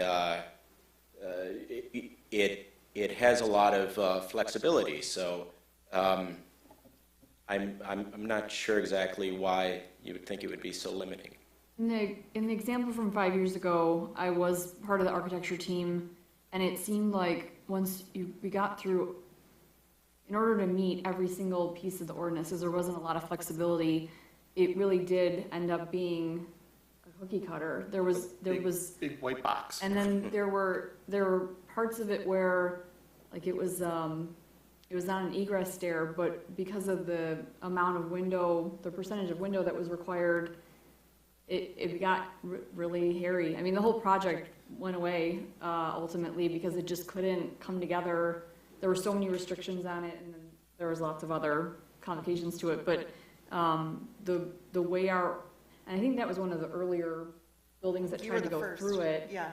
And it was super difficult, and I feel like we've seen a lot of projects since that project that fall into a similar category or have, Yeah. you know, just Oh, like. Pretty much all design design looks like that issues. across the states But these yeah, days, and but- so it's the, how do you get away from then having just the same cookie cutter building and get back to the, you know, what people come in and complain about unique, you know, funky. I think the So- point is well So, described. sorry, if I can just interject really quickly. I understand from Kyle and reading the code that part of the issue with the form-based standards that you have is that you also have overlay districts.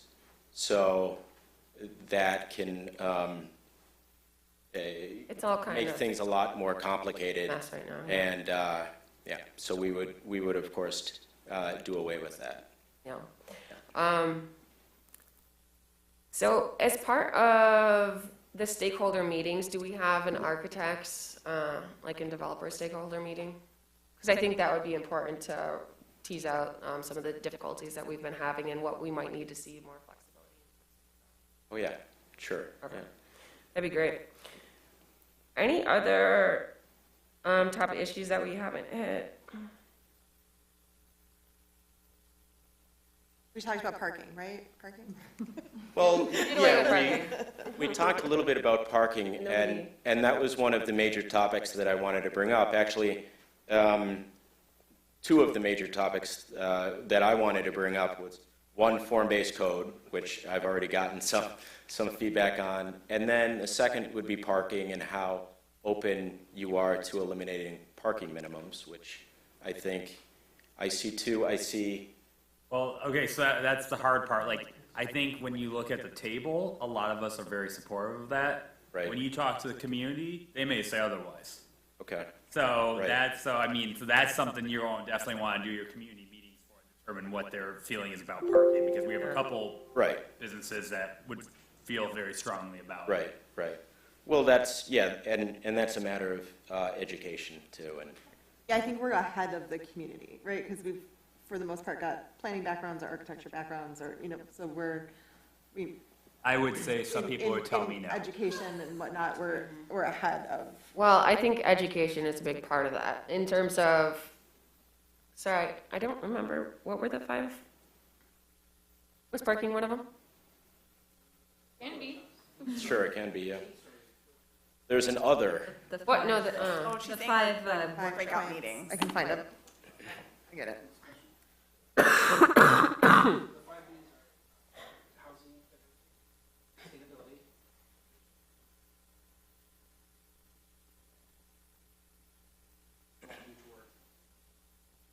I mean, parking, when we're talking about the kinds of buildings, I can't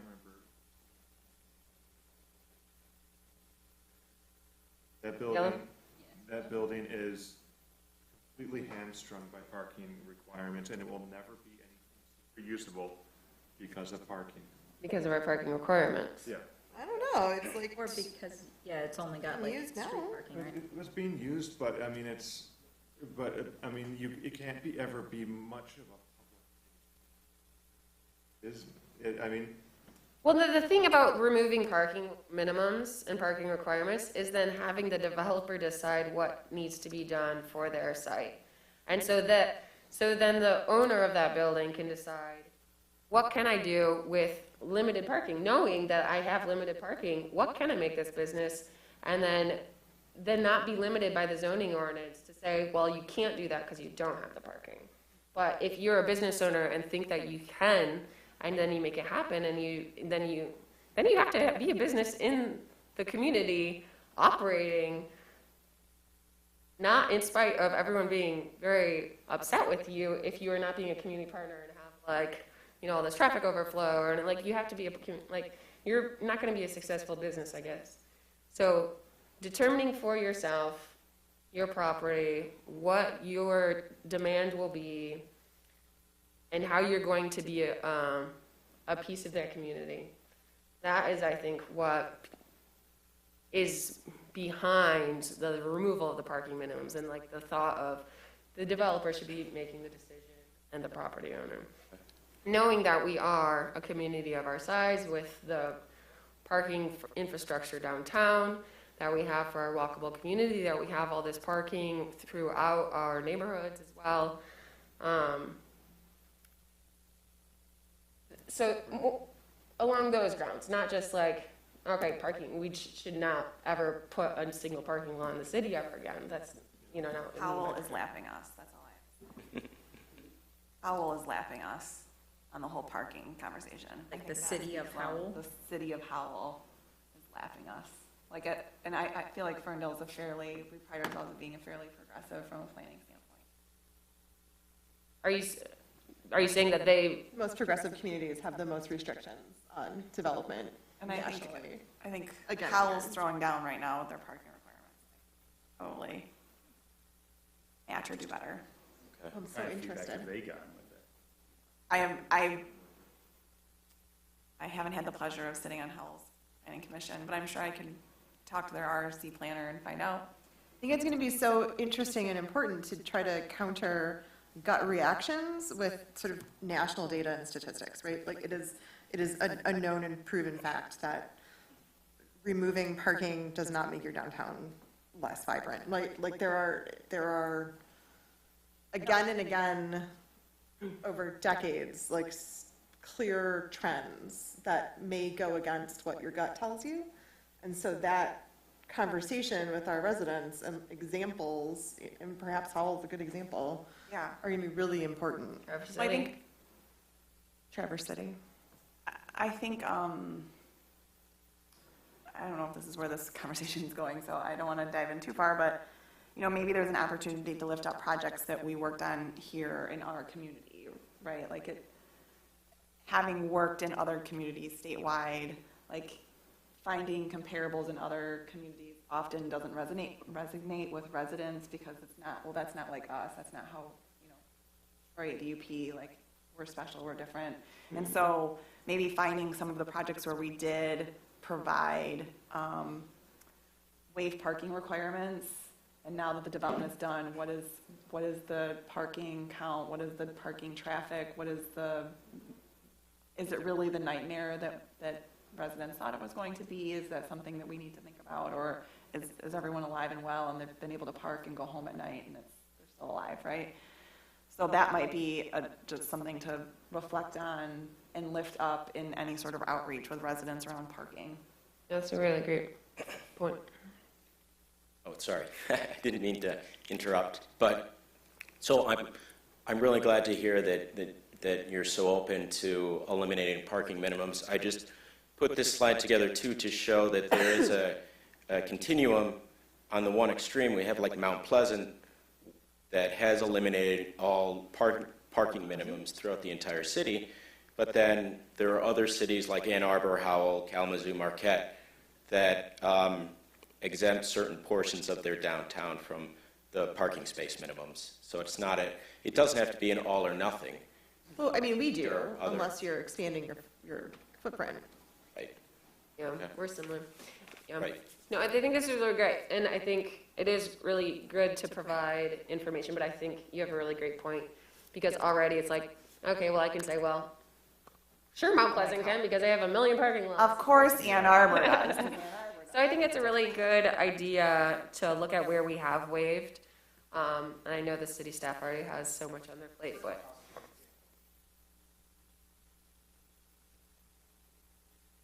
Yes. Yeah.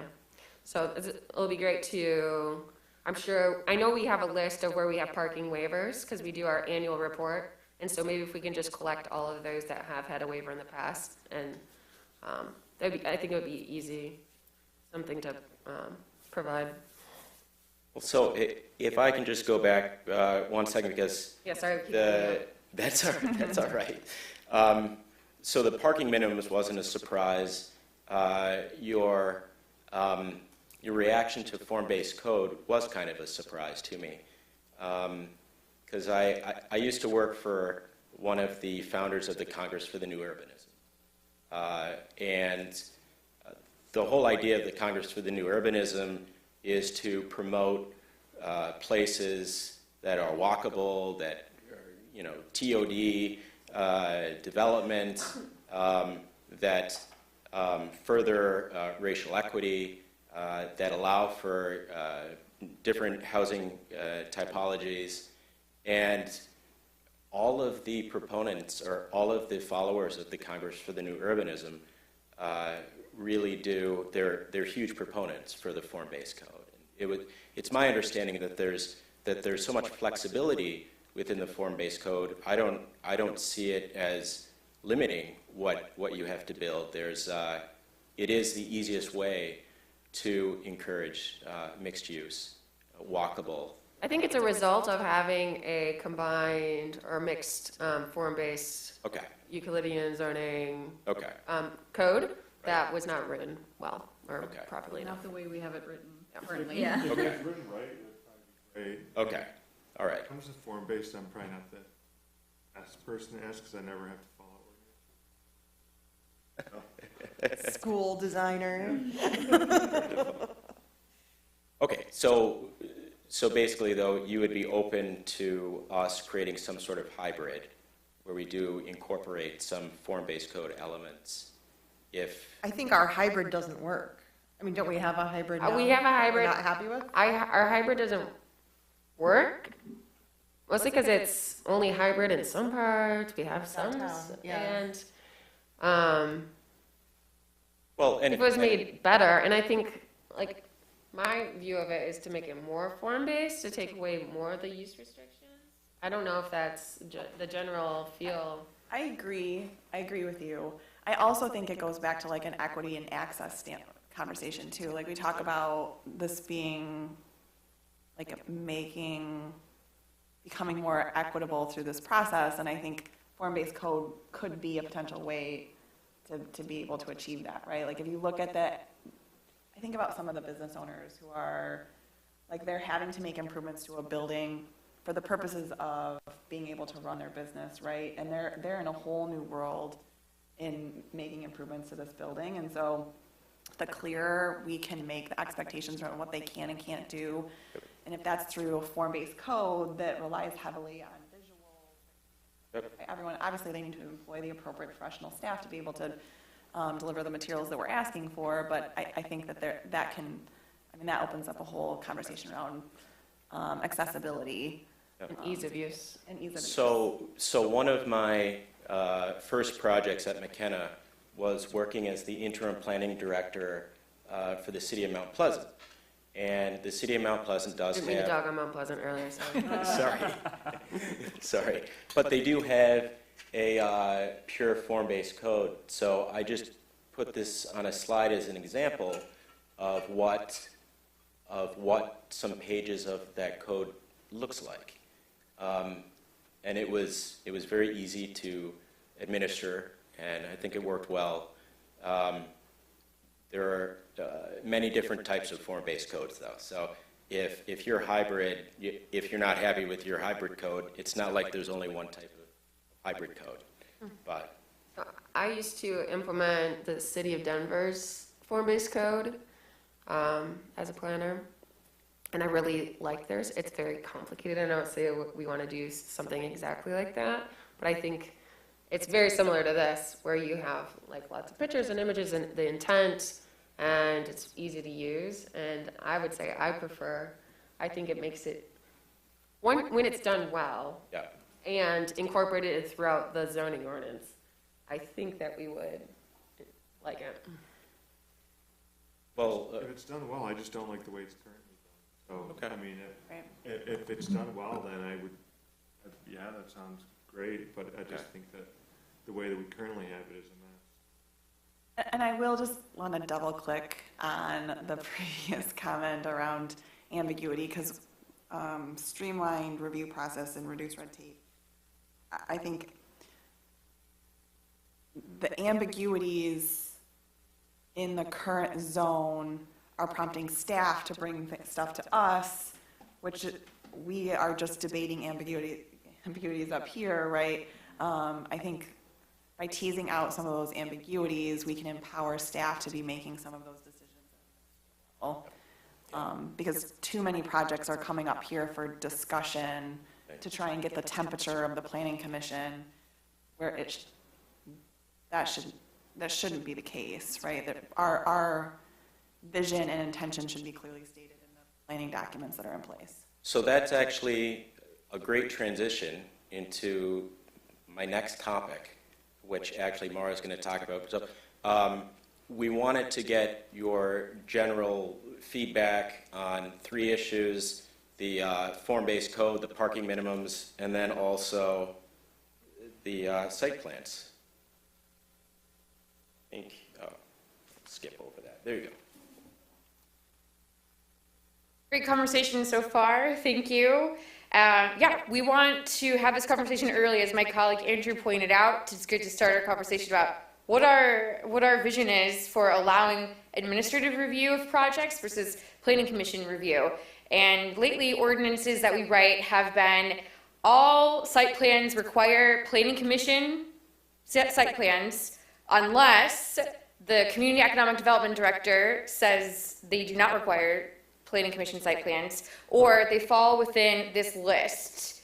And this is a best practice list that we've been editing throughout our time as a consulting firm. We get some of these ideas from the Redevelopment Ready program. And as you're familiar with the Redevelopment Ready program, this program helps businesses or helps cities become more business friendly, and saving time on prioritizing administrative reviews or changing to allow for administrative reviews not just saves time and money for the developer, but also time and money for the city as a whole, because the city wouldn't be here meeting, talking about maybe minor development projects that doesn't need the whole discretion of the formal body.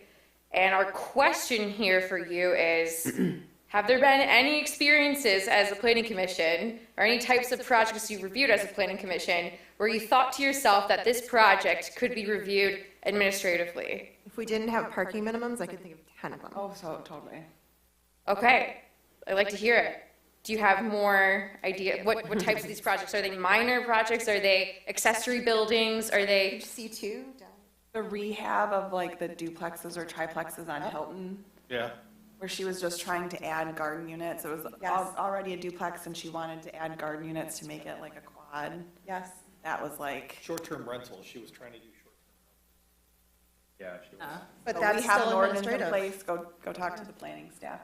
And then the woman who wanted to open up a restaurant Investor? on Vester. And she was Was gonna that make the outdoor parking seating? lot into like outdoor seating. And I was like, done. the, I know his name, on Marshall, he wanted to convert the house into. Eli? Yeah. Yes. Eli? That was a parking issue. Yep, that was a parking issue. Same with the big C2 building at, across from Epic MD, where that residential house was going to be a C2, not quite to Wanda, by your fire station number 2. Oh, the one that had the big Irish flag out front forever, Yes. and now it's vacant. Now it's vacant. Something happened. Because we approved a giant C2 that never got done, because they did one in Royal Oak. That, I think, came down to I think it was a parking and parking materials. thing. Yeah, because I remember calling Deb with a material question. Frankly, 409 it had that been zoned properly, that came down to parking. So like a 100-unit residential? That's the question, right? So if it's by right, if we didn't have parking minimums and it wasn't a rezoning, right? So if that hadn't been zoned parking, which we're also talking about whether or not things should be zoned parking, that would have been an administrative It wasn't review. zero lot line either, it wasn't all 0 lot line. 4909? 4909. It met our ordinance other than parking, and there was a question about open space, that was it. And it was a rezoning, right? So it came here. Well, they it's didn't want important. to put in, they didn't want to put in the, they didn't want to put any commercial in. We forced them to put commercial in. Because they said, well, it's not gonna, no one's gonna occupy it this far down. And we're like. It was a well, PUD, yeah, so had it been zoned mixed use, which was a But you're Valentine's saying zone, new construction by right? it would have been new construction by right if there was no parking I minimum. think that's also with the materials too. There as well, because we have quite a few that fit everything, and the only reason why we're here talking about is because. This is furnished block, yeah, Exactly. like that self-storage, Yep. yep. Parking and materials. But so, just so we're clear, so you think that any new construction by right without any exceptions could be administratively approved rather than going? I don't know, because council has this layer of enhanced notice, right? So how does that interact with by right projects that are of a significant size, We right? have Haven't been about doing that. understanding what is happening in your community and having like a community engagement, like requiring the developer to have some level of community engagement? Or is that about planning and zoning? I don't know. Like that, because that's a Because right now, we're question for me, right? we're the Like, we do engagement it- space, We right? do enhance saying, drive people to this space to have a conversation. And many of the residents' concerns are items that are outside of our purview, right? Like, is this the appropriate space for developers to be doing their community? You've raised that question before, it's a really good point. Do we still do the enhanced notice? It's still an ordinance. Because of that issue. It's not still an ordinance? Because like the West 9 Mile building that got approved, like that I think was a parking Yeah. related, parking and material were the two things that we had talked about, so that's why it came Otherwise, here. it was by right. But really, everyone who came to the meeting was like, oh, this is too big, I don't want this by my house. It's like, that's not what we're discussing. That's not because it was in the ordinance, it was by right, And so. these poor developers stand there, and it's like, I mean, the one guy with the Irish flag on 9 Mile was like, that's not what we're here to talk about. But then, because that came off combative, it just derailed the whole conversation. Yeah, exactly. But he's right. We're changing the game. Yeah, but I want to, I'm sorry, I want to touch base on the whole issue with materials. Like that storage unit, that 5-story, I would not want that approved by staff with this big red wall that they were proposing. But if they would have made it out of brick, that wouldn't have even been a discussion. The color was not a discussion, it was the material, and that's what led us on the color thing. But Well, we also ended up on color because of harmony with the surrounding. Neighborhood. Was it a special land use or forget? It was not special. Yes. Was it Yeah, special? self-storage is Alright, special. self-storage. Oh, okay. That's why we saw the one on Wanda as well. Yeah. It's the building. Yeah, but it's special land use with the I thought conversation it was about in, color I of think- I thought it was materials in it would because of. come up. Yeah. How will we stop, like, let's say for back to parking, then we can go to materials, because I care about materials too. You do? But like, talking about parking, how do we prevent a developer who just wants to get the coming in and trying to build a 5-story apartment complex that fills the maximum amount of allowable space with 0 parking, and then they just assume that we're just going to let the residents around us Just because, as a developer, they're not going to build a development that they can't market their units. If they can't, they're gonna know, they're gonna build the amount of parking that they need to make that development work.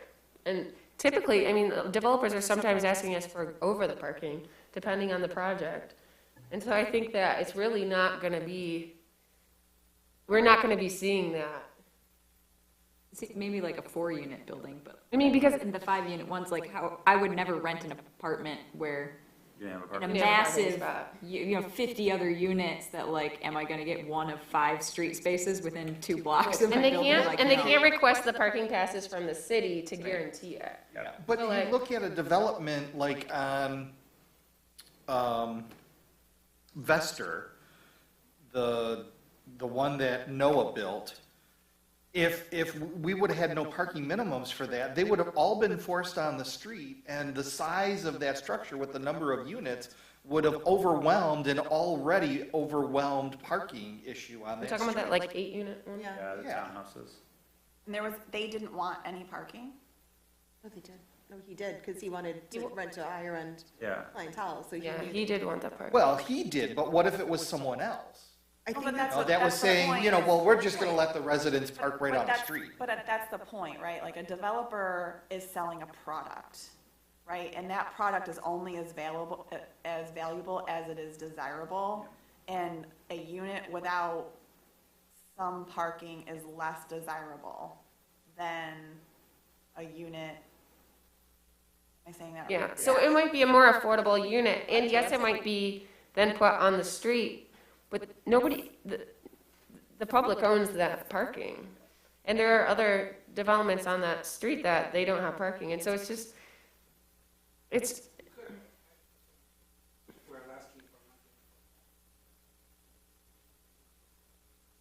Absolutely. Yeah, exactly. Absolutely.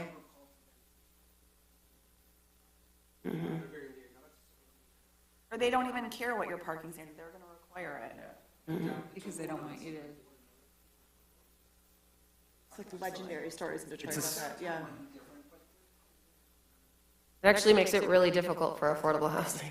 Yeah.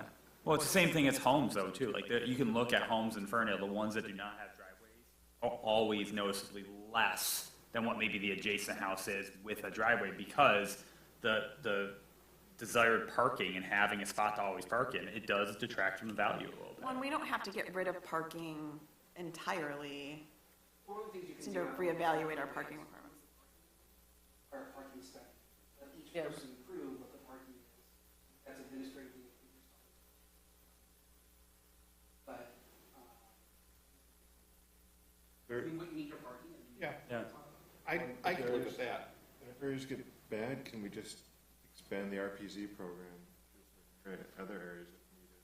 Right, sorry, on the parking study, because there are instances where the developer might want to offer less because there's something adjacent, or they do want to utilize the downtown, because we do have downtown buildings where they have to use the downtown parking, and that's part of the downtown ecosystem. And so we do have to identify with a study, that's gonna have to be part of it. And if they're not providing it on site, then they'll have to, I think our system works fairly well where they're paying into a system to fund additional public parking. So I think, I'm glad that you pointed that out because I wanted to earlier as well. Thank you. But, yeah, like, not ask you. I wish I asked you. Brittany. The girl down there. Say, it can look like different things, but, yes. What were we Okay. talking about? We're talking about everything. It's all relevant. But yeah, there are safeguards that we can implement if we don't want to completely abolish parking minimums. This is just a preliminary conversation to test the water, see where we're at. It's just the first meeting, and we've got some good feedback. So we know that we need to edit down our code right now if we're going to implement a form-based code. So we need to do some editing and see what we really want out of the form mass design of a building, where we want it. We know that we are amenable to allowing administrative review for more types of projects. So we'll look at those projects and see what thresholds we want to establish. We know that we would like to remove parking minimums in some circumstances, if maybe all. I think the last point that we wanted to represent from our consultant, or our partner consultant, is sustainability. So the question here, we have Sorry. oh, go ahead. Sorry, can I real quick, just going back to the administrative review? Okay, this is for conversation, because it's putting this out there. Like, so tonight, we saw a discussion item, and I feel like we gave them valuable feedback to come back to us with a better design that we were more likely to approve. And that is a special land use, so I guess it's maybe not the best example. But if then they came back with something that was like, by right, I wouldn't, like, then we have nothing to say, and I don't care if it's administratively approved. But I kind of like that certain larger projects for new construction come to the planning commission for discussion for that feedback. I'm wondering if we can, like, think about that a little. But if they're by right, why do they have to take our feedback? Yeah, exactly. But it does typically end up with good feedback. But if we're also, though, if we're the public forum Right. for these discussions and for the public to know what's going on, what's the other communication method? Is it, so let's say, so Livernois and 9 Mile, right? So let's say Ferndale Foods parking lot ends up proposing something that's by right. That's a really important site that people are going to want to know what's going on. Mm-hmm. If there's no public hearing, if there's no, how are they informed? I guess that would be my next Yeah. question. So maybe it's just something that we need to think about as we go through that process. Surprise. Yeah. Otherwise, we blow I just back want to on, bring it up, I don't, yeah. blow back on you, it's gonna blow back on you. Like, how do we communicate it if it's not here? Because I agree that this is not a great forum for communicating a lot of the things that come here. Because it's projecting, it's falsely providing a sense of input Yes. to residents. Like, I think the reason why we're also gun shy to talk about getting rid of parking requirements is because we've been yelled at about parking so many times. Fair. Right. Because I don't know fundamentally if any of us, well, I shouldn't say, but like, I think fundamentally many of us understand how parking can detract from good urban form. I think, but we've also sat in this room for hours. But to your point about providing feedback, like what we did tonight is, as a public body that has heard feedback and what the community wants, we try as much as we can to reflect that and provide that feedback of what would be a good community design for somebody.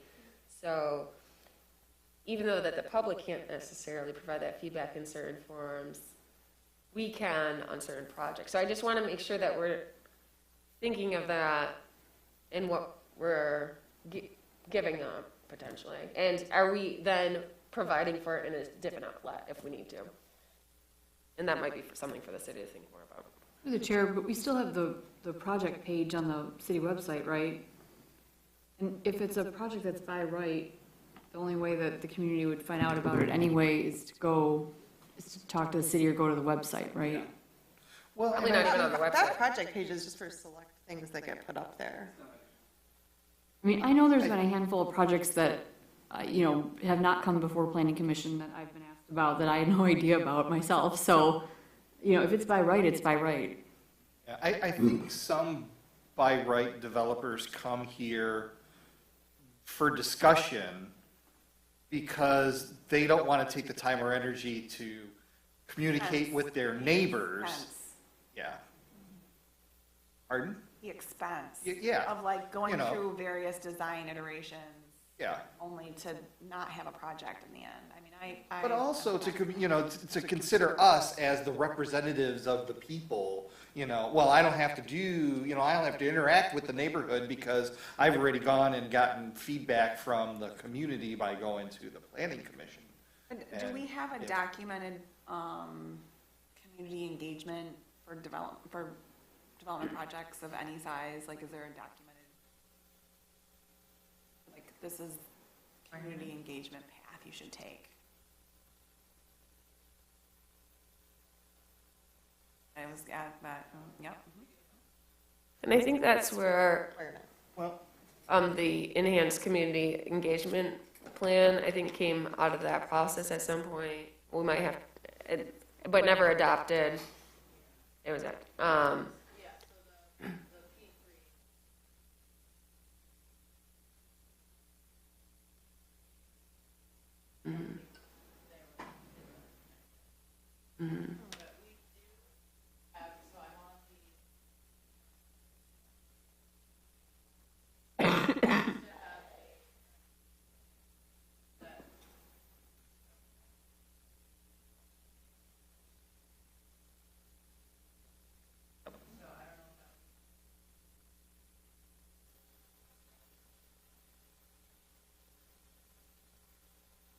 Yeah, I think it's something to think about as we continue down this path and identify. Right. Right. The house next door comes down. Also, posters on the site. We've talked about this. How many times have I said we just need to put it in our ordinance that any new project needs to have a sign on site. I mean, I like that even for single house construction. too, because, Absolutely. just getting a sense of what is going to be right next door, even if it's by right, at least you know what's coming. I mean, Like,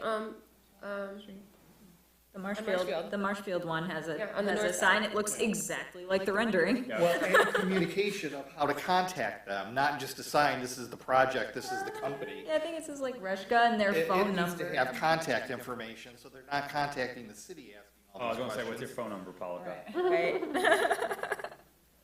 Right. 1-800, call Greg. So sustainability. Great. all right. Thanks. Yeah, sorry. Thank you.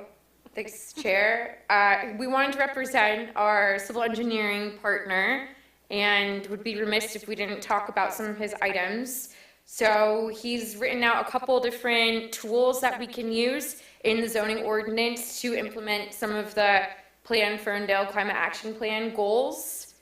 So our question is, how far does Ferndale want to go in implementing the zoning ordinance updates to meet our sustainability goals?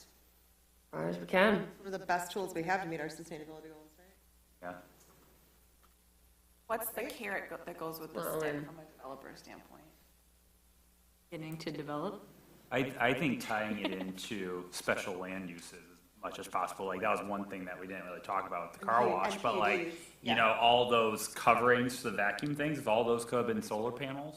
Oh, I thought they were, did I? No, not? they're just like a They just slatted. look like that? Okay. You know, Greenwashing. like to get a special land use, I mean, that's one thing that the, Like with the PUD. yeah, but up at Woodward Heights, I mean, they did, you know, solar panels, they did some Oh, other the stuff edge, as yeah. part of it. I think to sell the project, and I think that making that kind of a requirement really to kind of get those special land uses approved really can push the envelope a lot further. I think we have to be careful about how much we're deterring development at the same time, because development's quite expensive, and adding on different requirements can make them no longer feasible. So I think as much as we can incentivize would be wonderful, more so than require, unless there's, you know, economically neutral. I like where you're going with that, and I think that's an opportunity for the Environmental Sustainability Commission to play a role in identifying opportunities for businesses to be able to access grants and fundings for these type of issues. I think if you talk to, like, the city of Ann Arbor and some of their planning staff and their development community, Eric? Our former planning director is the director at Ann Arbor. they would have some thoughts as to how to balance these two important topics. I think they've had some strong requirements in Ann Arbor for new development.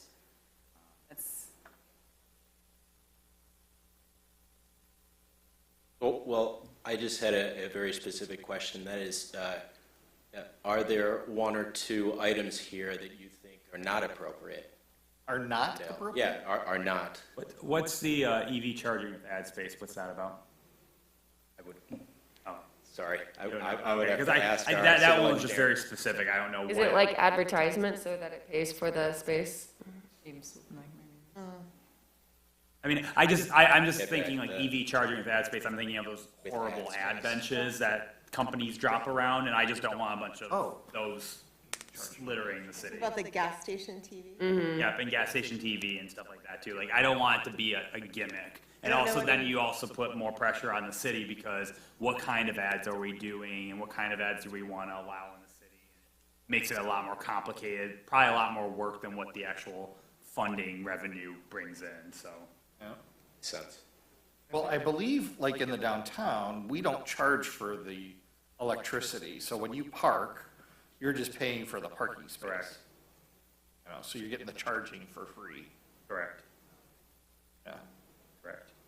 I think a lot of those, like decarbonization, they work if it's an appropriate use of them. Like, I mean, geothermal heat pumps, you need site to use them, so you wouldn't use them in the CBD. But if you have a large development with some green space, sure, geothermal works. I feel like I don't see any reason why any of those. I'd like to have an affordability bonus in addition to a density bonus, though. So if there's a way to, but it would work backwards. It's sort of like if I get more affordability, I'll let you not do a couple of those things. It's sort of like I'm an affordable housing developer. I can't afford to do these types of things, which ultimately I would love to have for my homeowners down the road. It would reduce their operating costs. It's great for the environment. I can't build if I'm required to have some of these. So it's either how do we incent affordability, but the city can't pay for it, right? So I'm not sure how to do it. So how do we balance maybe affordability and sustainability? The only thing I see on here that I wouldn't want to encourage is aerial package drones.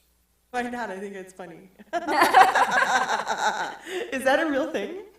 It's Yeah, the like testing and delivery drones. Yeah. Yeah. Really? I don't know how we do it honestly in Ferndale with all. Our trees? That's the big thing. I don't know how. I all just- the examples they show is like in Colorado in a new development. I'm like, there's no trees. Yeah. So of course you can just drop it right in the porch. Oh, it's a real Power thing. lines, yeah, power lines, trees. That does I it. don't even know how we. Yeah, power lines are risky. I just want the little robot on the sidewalk. Right. That brings my No, but to-go. They have those at Wayne Station. Little eyes, yeah. You get run over in Detroit because our streets are. Sorry, we kind of Oh, get but they carried can away. go Can down, you tell? the bike lanes. on Woodward. I do have a question All right. about the wind turbines, though.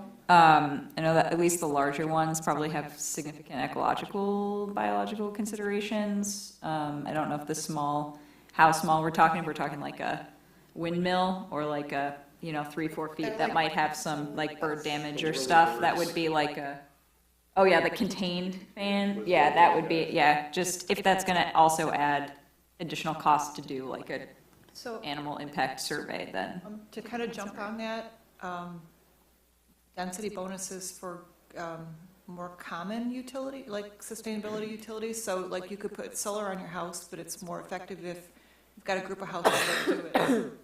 I don't know if there's a way to work in a density bonus for sustainability that could support more than just that development or Big neighborhood. promote better developments Yeah. with that. So looking maybe a little larger scale. Like if a larger building was getting solar and could like offer at a discount to their neighbors, yeah. That's cool. And the mobility and tech, e-bikes and motorcycles, just want to make sure. Actually kind of starts to get like with all those Scooters. and Yes. stuff like that. And those can be, No, Vespas are fine. and those can be, Those are street legal. those can be like, those aren't, like, those aren't very sustainable from what I. Also, I don't see anything like water on here. I mean, you probably talking because it doesn't fit rainwater? underneath decarbonization and e-mobility. Are you talking about like rainwater? Water, stormwater. Stormwater, yeah. For water management, Chair.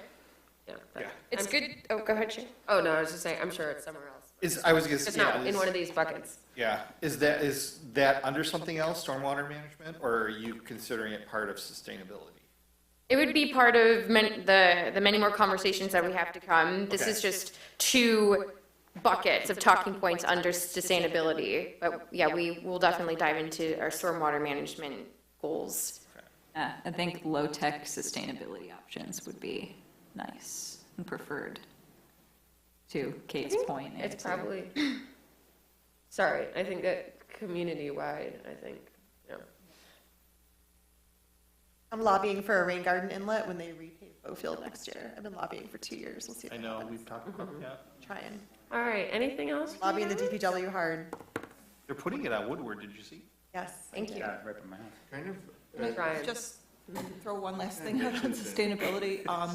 Sometimes innovation, I don't know how you work that in, but with sustainability, we don't know everything that we know, and, maybe there's something they can bring to the table. I like that. Developers or, yeah. Making sure that we're not limiting ourselves in our zoning ordinance to allow for Yeah. innovation. I like that too, yeah. and then also too, when it comes to, we're talking low tech sustainability. Well, there, a lot of sustainability can be achieved by properly siting your building on the site. And now it's, like, we get a lot of just offset to offset instead of like trying to maximize exposure, awnings and stuff like that, which are very low tech solutions and are passive sustainability options that just, I don't feel like those are super encouraged either. Good point. I mean, adaptive reuse also, right? And I think it's why it's one of our PUD, if not requirements, sort of priorities, I guess is the word I'm looking for. So sustainability is more than just what you can add to a project. It's sort of the basis of your project too.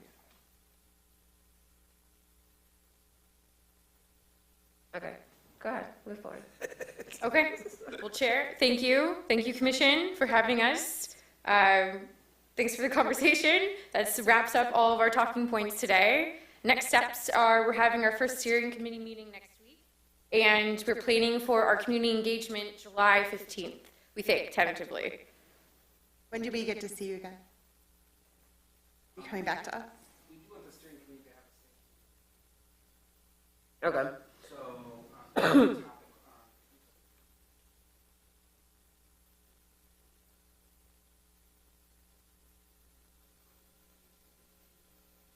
these are the events we want to do. Okay. Roger, can you, what is the, when you say northeast quadrant, what, is that the downtown, or what is that? Like Vester, Okay, so like specifically, Comos. I may have missed it, and I just wanted to make sure I. there's like a little hill in there. I was thinking Yeah, like like- between 9 Mile and like CBD. Woodward Heights on Hilton. Northeast CBD. Oh, okay. No, Northeast just, is north of 9. North of 9, east of Woodward. Okay, just that whole Just- quadrant entirely, okay. Given the 141. Thanks. So It's the south end of Woodward. northeast downtown, okay. All right, well, does anyone have the homework to provide to them before they take off? Thank you guys so much, Andrew and Mara. And mine in an email. And at some point, if you guys want to discuss materials, I know we broached it a little bit, but I'm just saying that 24-184 is confusing to. Well, we'll fix all that. Yeah, like architectural metal panel, what does that mean? EFS is garbage, why are we even allowing that? All right, we'll talk about it later. Thank you. That- All right, thank you so much. Moving on to administrative items. Do you have anything? Do we want to talk about Northeast CBD and what's happening administratively? Have to. I heard that there's some Yes. issues with one of our approved developments. I only told Brittany at a party, I'd rather not tell other people at a party that we're getting sued, so. Oh, it's in the news, Yeah, so. I know. We're not going to comment on pending litigation. Yeah, we can't. Okay, but I guess I just wanted to make sure that everyone knew that That was not. that was an issue. Yeah. Okay, looks like everyone else I did. told you at a party. No, it's not It my was in the first. Detroit News. Someone sent me the article, and I was like, oh, okay. Yeah, there were some inaccuracies generally, but council reviewing the NEZ coming up and a couple different things. But generally, we can't comment on pending litigation. We hope to resolve it quickly. And nothing further from administration?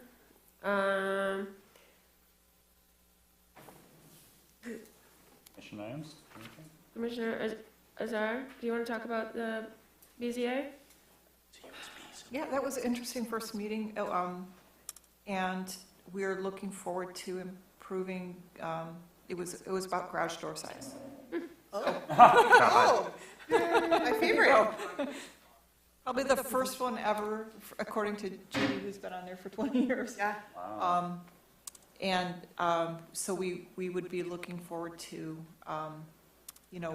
considering right sizing, what does it mean to the modern, or do we have it right? But that was something that it seemed that they wanted to have us review in zoning.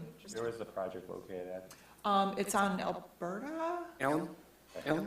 Alberta, so it's a residential property, I believe it was 71 feet wide, so it was pretty wide.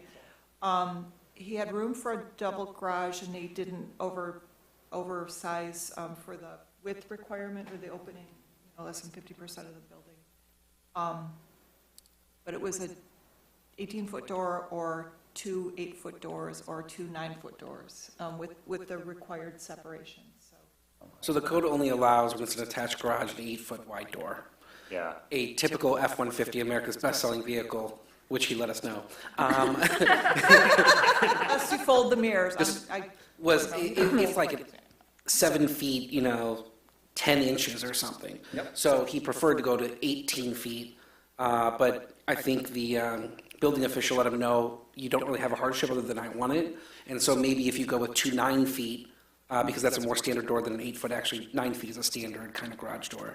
And so the BZA discussed it over a period of time. 18 feet, there doesn't appear to be a hardship. And they did grant a variance for the 2 9-foot doors, which seems reasonable.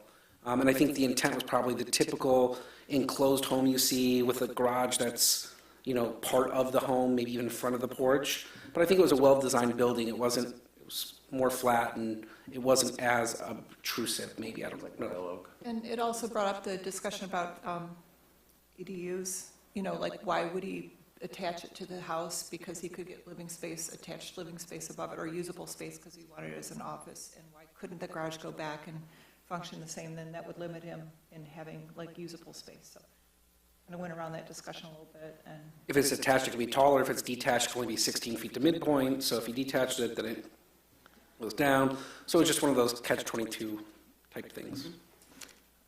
And Alberta? 1020? 1080. Pine crust. That's my ticket. Oh, yeah. It's a hole in the ground. There's right now. one like 2 doors over that has a wider garage door, but it's not attractive and it's more traditional. So Sounds like it's going to be like one house and popping up all over. I've seen a lot of houses in Royal Oak that have 2 doors and they have the separation. I don't know if they're 8 or 9, but they're big, but they're better articulated, but yeah. All right, any other commission items? Well, thank you, everyone. You have a great summer. Happy summer solstice. Feel better? Adjourning at 9:02? Adjourning at, Oh, yeah, to confirm, 12? we've pushed the first week of July meeting, which would be the 5th to the 12th. So we will have 2 back-to-back meetings if we meet on the 12th, right? which I did want to say that we had talked, because we are doing the zoning ordinance, and that we might have a lot of conversations, so that we do want to have our 2 meetings a month. I'm not saying we need to in July, because that's back-to-back, and if we don't have business items, especially after a nice long discussion this month, but moving forward, I just want to remind you that it would be helpful to have those meetings for discussion items, if we have a spare meeting. Could we try to push for the 12th, could we try to push everything to the 19th so that we didn't have to come in on the 12th? Unless someone absolutely had to be there on the 12th? I would prefer the opposite, honestly, because the 19th, I have a board meeting. And that, Or either way, I thought we had moved both into the 1 for July. I thought we had just said the 12th. I have the Could be 12th. wrong. No, through the chair, we do have the 12th and the 19th. Okay. The issue is, I think we've already noticed for the 12th, so, for a item. So we definitely have the 12th, we try to get. and then we may have the 19th. But I got a free. We can try, but yes, we will do our best. I was like, let me see. The race on the And then I got a text like 20 minutes later. I was like, never mind. I remember because I messaged Kyle. I was waiting for like a break in the conversation. Sorry, what happened? Yeah, 9:02. Council will be on the 10th.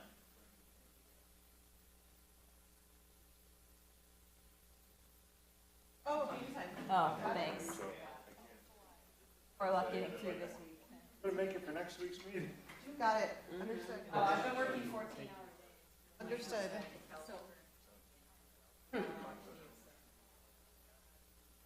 Ah, stop doing that.